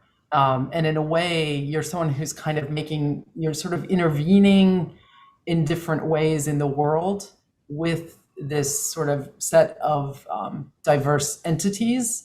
And so, you know, I think it then demands a new way of thinking about what it is that we do as architects. And I think for a project to do that is really, that's on quite a high level of achievement. So I would really commend you on that. It's fascinating. I was really, especially when the AR stuff didn't work. I was like, what am I doing? I'm in architectural technologies. Like, am I gonna do this with my hands? And at first I was really bummed because I couldn't use this amazing technology. And then I was thinking, but now I'm closer to the sun. Like now I do it with my own hands. Like it's part of the project in the end. It's like part of the concept without even realizing. I mean, that's what I felt, this antithesis. Can I ask you, why did you feel it was necessary to make a physical model?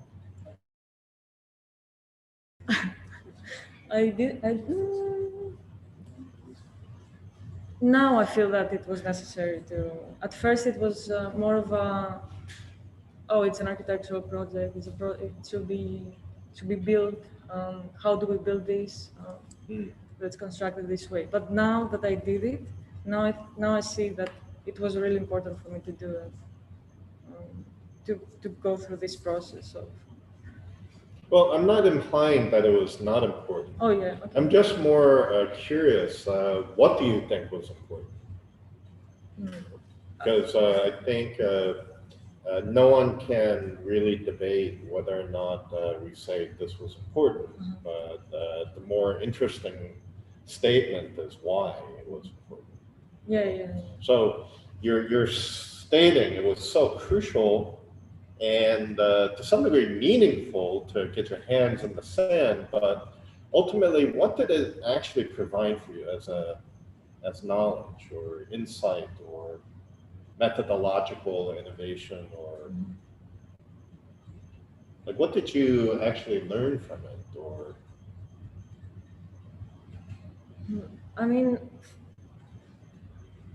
I mostly I don't want to say it. I learned to work with plaster because I did in the end. Like, it's an amazing material, seriously.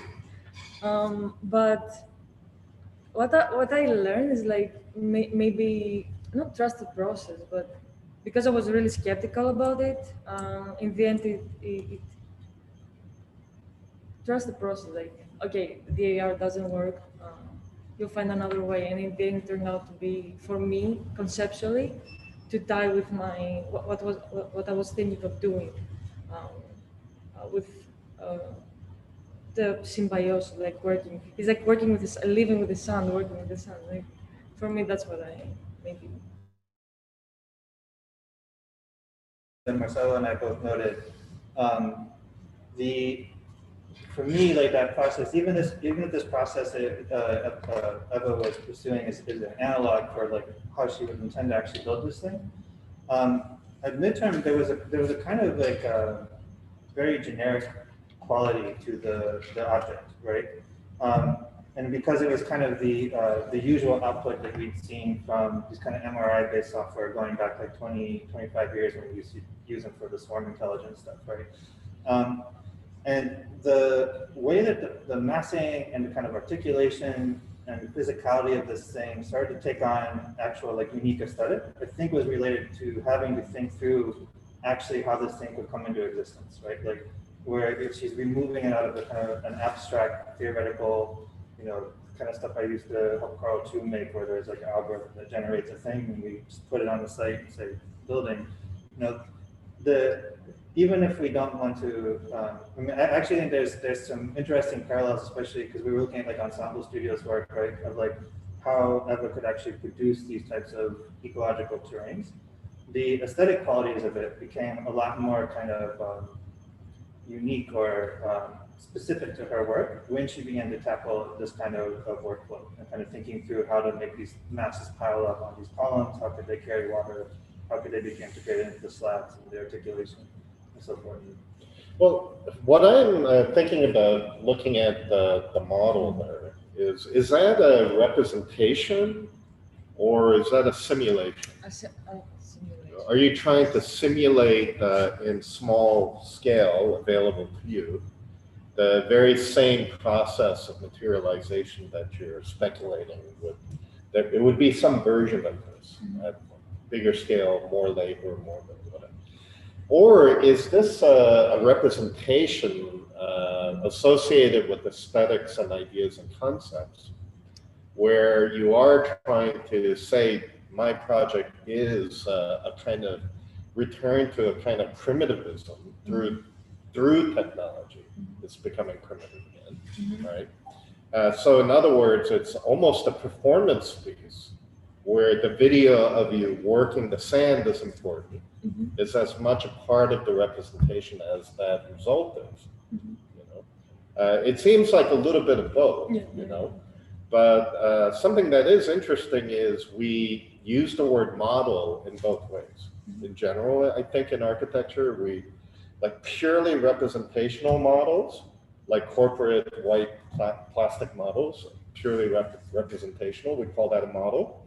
But we also call like, viral load simulations models too, which are simulations essentially. So I think it makes me think like, I don't know, either we agree that the word model being both is sufficient for us, or we might decide it's way too sloppy to use that word model interchangeably for both of these kind of purposes. And we should be a little bit more precise about what's representational and what's simulation.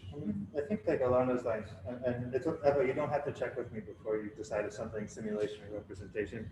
No. Just like, No. It's like I'm the police for simulation. But from the police for a lot of things.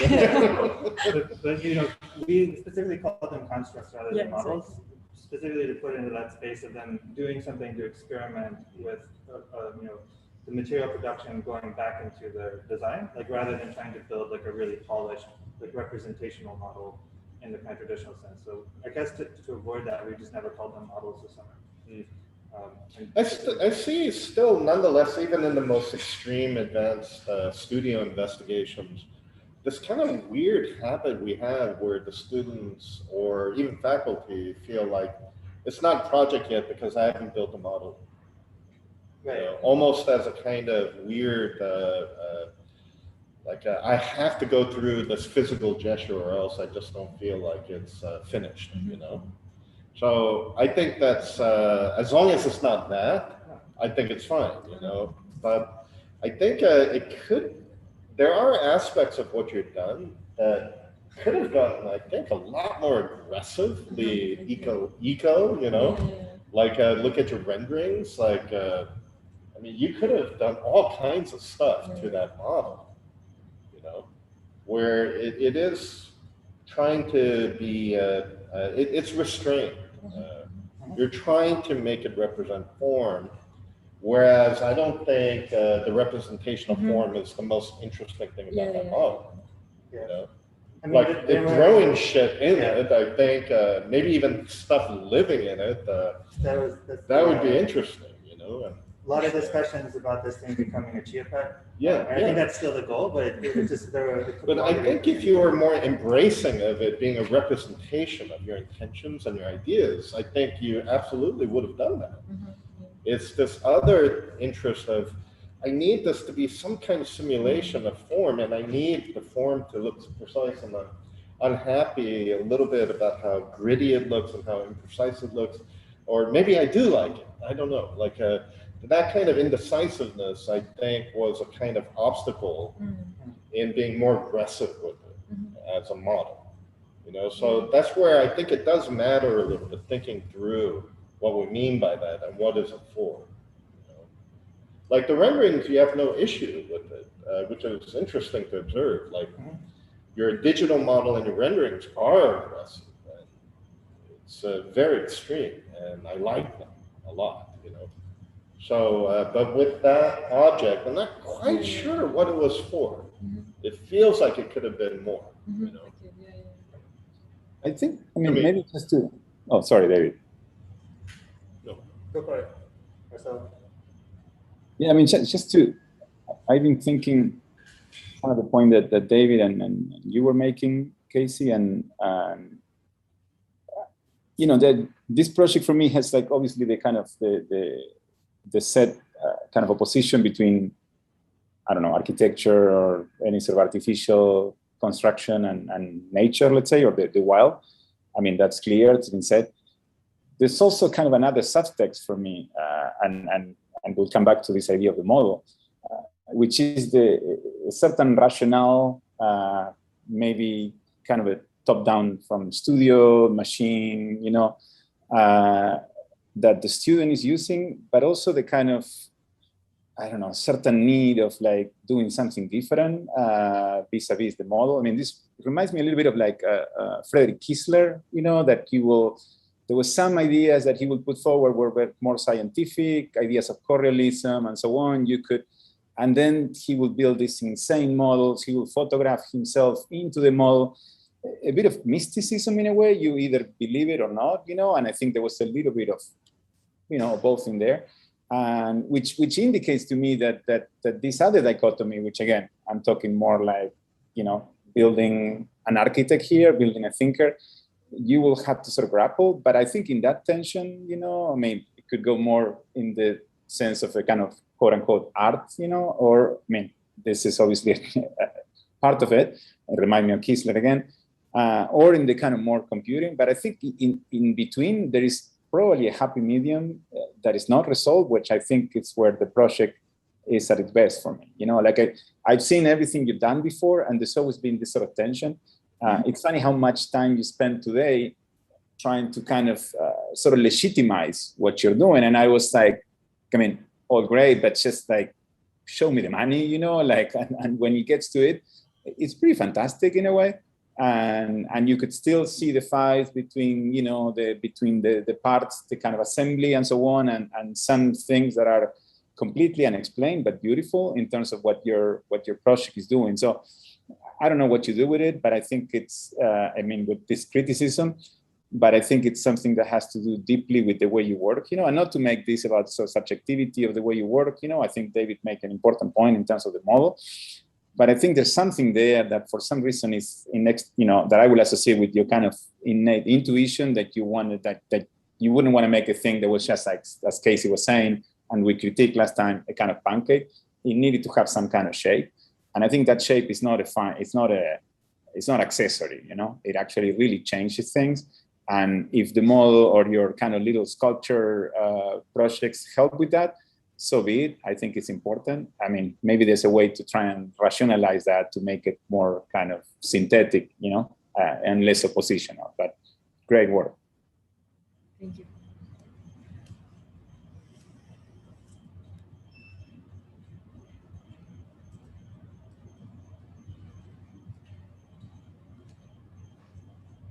Yeah, I think it's really, really beautiful. I mean, obviously here in the Netherlands, we can totally get behind the idea of stacking landscapes. So that's great. And I also had the feeling that there's something interesting about this duality of like the employing these really large scale generative networks of landscapes. And at the same time, this process of building the small scale analog model, because neither of them are appropriate in a way to the scale of the building, which is somewhere in between them. And so I thought that was quite interesting that there are like these two, yeah, like this super high accuracy of this 3D model that was generated from the landscape, and then the kind of crudeness of the analog one, and to see that maybe like there's this play with scales somewhere in there where it's hard to locate like how big would a human be in this model. I think maybe for me there's a question more on the motivation towards you. Because you referred to this half-Earth theory of Wilson, which basically not like exactly the model into the city, which suggests that it's a spatial quality for humans, no? And then this is the primary driver, I guess, is like for humans to inhabit this kind of landscapes. So is it like opposed to this half-Earth theory, or do you somehow try to build on that and expand that? I mean, it's I'm not trying to separate them. The opposite. I'm trying to combine, make them live together. But he does, if I remember. Yeah. My why I started thinking about this for Edward Wilson, right? No, this gave me this idea of caring about each other. That's why. That's what I took from his book, and it's not about conserving the untouched or beautiful nature, which is, like, of course, it's beautiful. But it's what do we do from now on? Is this is separating the best part? I think it's not. I think we should live with each other. We should experience each other. We should see what happens, like symbiogenesis. Maybe we live together and we thrive together, or we decay. And of course, it's all of this is like on a very speculative way, right? Like, I'm not saying that, oh, yeah, we should do that right now. Maybe we should, but we should think about it. I mean, you're saying it's like really speculative. Sorry, Leo. Sorry. Yeah. No, that's okay. No, but just so I mean, like in a way, the advantages of your strategy for the human is very clear. Like it generates a really unseen and beautiful spatial quality. But then for the plants or for the environment, like which is the main argument, I guess, in the half-Earth theory, that's maybe not so clear yet, no?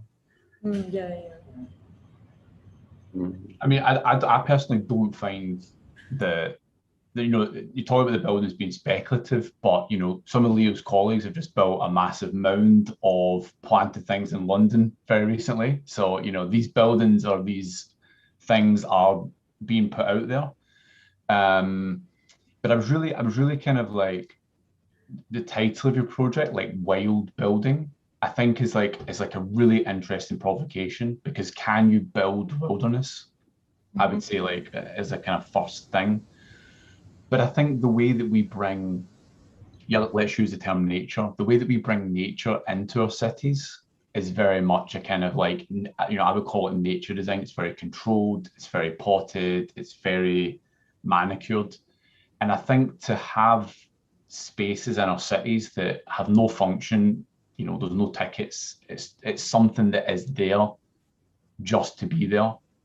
So we in our urban environments can be connected with this kind of consciousness of this other type of things that we inhabit the earth with, because this is the problem with the design of our cities, is that we've pushed everything so far away, from our food to, you know, weather, and this is why I would argue, and many others argue, that we're in the kind of climate crisis. So I think that to really hammer in these points and talk, for me, the thing that I would really love to hear you talk about is that, you know, when people experience this structure in the city, you know, what do you think it's going to evoke in people? Like, it doesn't need to have a function, but maybe talk about like how the design is kind of like, how are you placing it as a experience, and maybe what that might mean for you. Yeah, I was like, it's true that this is a kind of antithesis. I think you said that of, I'm not sure what you said it was the antithesis of, but the wild is certainly in some ways, it's the antithesis of a park. It's the antithesis of the city. Like, both of those are kind of socialized and structured and manicured, or they're made as politically and perhaps physically safe as possible.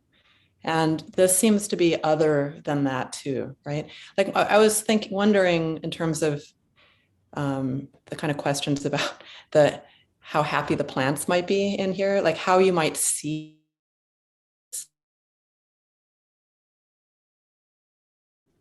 be allowed to kind of weed and seed and kind of become whatever it wants to be. Like, how do you set up the infrastructure so that it can kind of grow into whatever it means to be wild, I suppose. But then it's curious, because then it becomes this kind of very dangerous place in the city, right? Like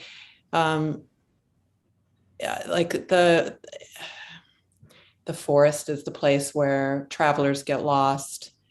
It's the place of danger. It's the place of mythology in a kind of dangerous way.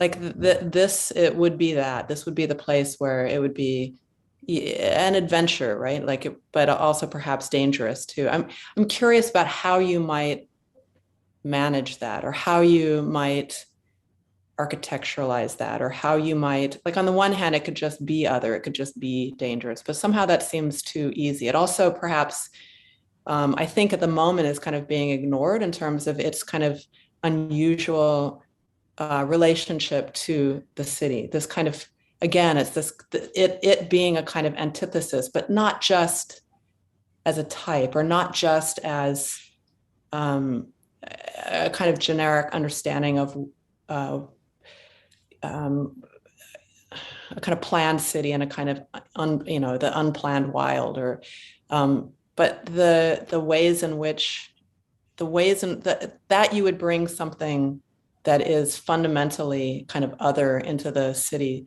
is kind of perhaps more radical and more dangerous than you might think. And I think it would be worth considering that, and worth kind of beginning to think about, like, what it might mean to be on the edges versus what it might mean to be in the center. It's just so unusual. It's more, I think the implications of it's unusual are greater than you're presenting right now. And so I'm curious about that. But I am curious also kind of literally about how it becomes wilded, like how the infrastructure becomes wilded, like, how it becomes kind of strange microclimates. Like, I think that's what you were kind of suggesting, was that these microclimates, or the diversity in California, somehow gets stacked in a way. And I'm curious, it probably wouldn't be that. It probably wouldn't be, that would take way too much management, way too much park-like cultivation and management. But so it would be interesting to see how it would remanage its own microclimates itself. And they would have to be, minusculely microclimates. And I'd be curious to understand how this building, I don't know, is it a thermometer for, is it a kind of canary in the cave, in the kind of mine, in that it's kind of, it catches on fire kind of first before these wild, like, I'm curious about how it somehow participates in the kind of strange issues of climate too, in a kind of creepy, scary way, I guess. anyway, these are all the questions I have of it. Like these are all the kind of desires I have of it, is for it to engage in these kind of insidious aspects of itself, where it's not just kind of a kind of garden project, a kind of garden architecture, but called wild and looks wild, but that actually is, it is dangerously or insidiously wild. It would have to be, I think. Yeah, I mean, I didn't want it to be a curated farm or a garden or something that's super controlled. I'm on the opposite side. I wanted this to be like something that, I mean, I don't have the answers of neither of these because I left it on this stage that it's like almost untouched from the from the MRI software, not untouched, but I wanted it to be more of a how do we stir things up? That's why I mentioned Haraway at the start without realizing. I wanted to like disturb the city a little bit. So maybe being dangerous in the city, this could be interesting for me at least. Yeah, I would love for you to kind of think about what that might mean. And I don't know whether it means that you kind of think through it over time, you know, what happens when it kind of arrives in the city, what happens when, I don't know. Actually, I think it can be dangerous in terms of like breaking the anesthesia of just the built environment, and you know, and of a lot of like nature design. You know, it's like nothing to see here, it's just like some plants, so you get planning permission. And I think this other eerie kind of weird presence of non-humans in the city is like really positive, you know, like I from my personal belief. So like I don't think it's a problem to just like, because when I read through your Discord, it's like, you know, I think that's your colors that you just need to pin to your mast and just kind of go with it, you know. I don't think it's a problem either. I just want, I kind of conversation we've had kind of throughout the summer, and sadly, we have a biologist who is consulting on and off. And I'm sure we would have loved to have him kind of full time for Eva's project, who couldn't join us tonight. Matthew Lutz from who's doing postdoc at Max Planck Institute right now. But you know, I think Matt and I were like Eva's kind of pivot to being comfortable now with the dangerousness of this thing. I think has been something that's evolved. I think you know, our conversation was, why are we putting California landscapes in this tower? You know, because I think Matt and I are both coming from a more like deep comfort with kind of synthesizing systems from his biological side and the AI side. And so, you know, we were looking at things like, well, you know, mosses would actually perform best in terms of cleaning the air. And I think we were looking at this thing as potentially like a public utility. Like if you build this thing, it makes sense for cities to build this thing because it actually lowers the ambient temperature of the city, diminishes the heat island, and like cleans the air. But then that sets up a completely different evaluation criteria for how this thing would evolve or operate in the city. And I think that's something that, you know, Eva was still kind of working around, like where she wants to position this. There are some things which are maybe still a little, I don't want to say picturesque, because I wouldn't say picturesque about this, but maybe there's hints of that in some of the aspects of it. You know, there might be another idea than symbiosis, which is an assumption that if we're living with plants or I don't know, animals in the same building, that we're all in a kind of symbiotic, we're all kind of working together. Another way to think about this, a little bit more esoteric, is this concept of the Umwelt by Sul, who wrote about hypothesizing, because we have different sensory apparatus and attentions and consciousness between species, or let's just stick to living species, that we can all be in the same environment and space, but actually occupy entirely different worlds. Because, say, the bacteria has no eyes and has no awareness of optical phenomena. So essentially the world that's constructed, if you can't say even bacteria has their signifiers, it's just understood through different sense apparatus, that it ends up articulating a world entirely different from the one that appears for us, even though we may be simultaneously existing in the same environment. So symbiosis doesn't even have to be hypothesized. We just exist simultaneously. You know? So I think a way you could think about some kind of new kind of environment like this, that as long as you could model each of these umwelts that you could simultaneously design for multiple species and not have conflict simply because it doesn't cross over. There is no conflict. But I think the modeling is critical because, you know, like one of the things that Matt discussed with us was the, you know, California, going back to this question of this thing actually being dangerous to some extent. Like the fact that we are, you know, it's contained, but it's also not contained because of winds and stuff carrying things around. Like certain species of plants that would be beneficial to put in here are highly toxic to humans, right? And so that modeling means that there has to, that would allow us, hopefully, to develop some other system of interface that, because while we might occupy different spaces, there's a kind of crossovers which are, you know, actually physically problematic, right? That would need to be mediated for this thing to exist. That, you know, I think that would be like a really interesting layer to pursue here is like, if you allow this thing to become hostile to humanity, like what is that kind of liminal thing in between the city sidewalk and this thing, which is this great performing weird new ecosystem for cleaning air, lowering temperatures, and subsidizing the butterfly population of California, or, you know, all the kind of different things that were discussed over the summer. Like what happens in between the sidewalk and this thing? And that's like I think a really interesting architectural problem that could be another layer for ever pursuing this. It's actually also weirdly where like these two projects between Songyun and Azo, even though they're kind of very different, are dealing with a very kind of similar issue of like mediating these different potentially hostile agencies within the city.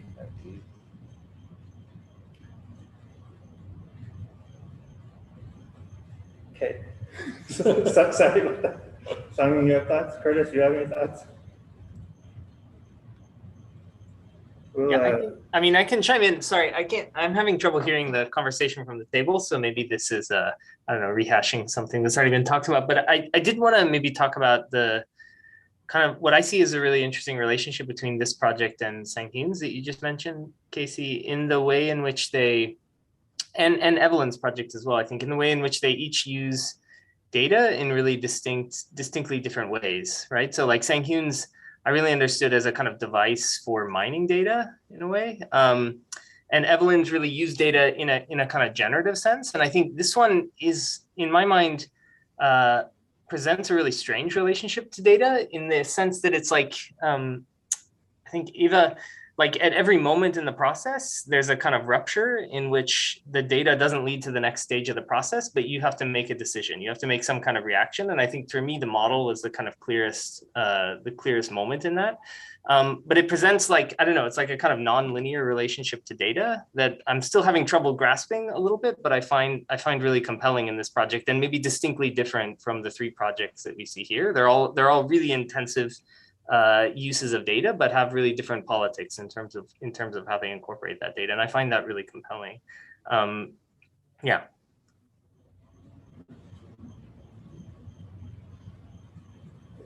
Well, I've kept the particularly. I feel a little guilty for our European guests. So thank you for been pushing the time back. Now we're about 15-20 minutes over.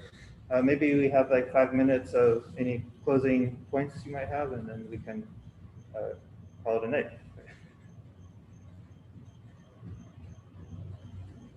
I mean, maybe this tech program, you know, architectural technologies, like we're coming out of a period where that meant let's learn how to use computers. Right. You know, that it was really a synonym for digital techniques, but it is interesting to see based on the little subjects that you're touching on that it also can incorporate economic technology or biological technology. So I think just the expanding of the definition of what's an architectural technology, I think is very interesting. Hope that can keep expanding. Yeah, coming to the architecture technology program, like one of my kind of, I guess, worry was that I like architecture. I don't want to just do like coding. I don't want to just do computer thing or tech thing. And yeah, I think that what SCI-Arc provides uniquely is that giving an environment for the students to explore like a lot of like weird, different kind of areas like your aesthetic agendas, and then that I think really adds to the architecture technology program. It's compared to, let's say, other like equal or similar programs. So I think that I really, I mean, so from someone like Benjamin Bratton or Graham Harmon, they're very unique thinkers, and I think these were very helpful for me to at least process my thoughts on development projects. And yeah. So Barry, since Sungyeon is talking trash about your program, do you have any thoughts on that? Sadly, I couldn't hear the trash that was being spoken terribly clearly. But if he wants to put it in an email to me, I'll write him a lovely reply. I mean, I'm going to be really cheesy because it's like getting late at night, and so the quality of my comments is exponentially going down. I think to David's point, the Cedric Price quote of like technology is the answer, but what is the question? And I think that what we see here is like dealing with like this non-human machine vision. There's conversations around ecology. There's conversations about humans' impact on the planet. And I think it's really great in the course to see us getting past the kind of like, tools for tools' sake and really start to think about how this engages with the bigger questions. So I just want to commend all the students for really trying to take on big topics and sort of big scale things. But I think that we're definitely in a moment just now where we're really trying to pin down a kind of navigation or a like between human and non-human, and where do we draw those lines, or can we draw those lines? And I think particularly to the last project, and also all the projects, it's like that it's very difficult to define those lines, but through this program and these kind of discussions, I think that we start to find out how to navigate that a bit better. So thanks so much for the invitation, Casey, and well done to all the students. Unless you said something really mean about the Bartlett, and then I don't want to say anything nice to you, Sangyeon.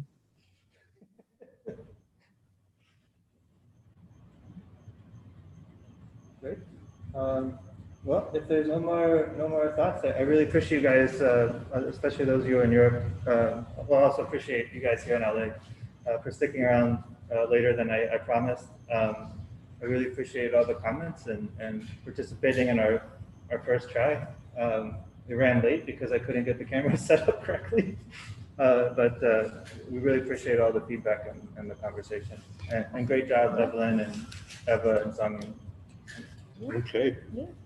Thank you. Well done. Congratulations. Great Thanks. work. Well done. Well done. Congratulations.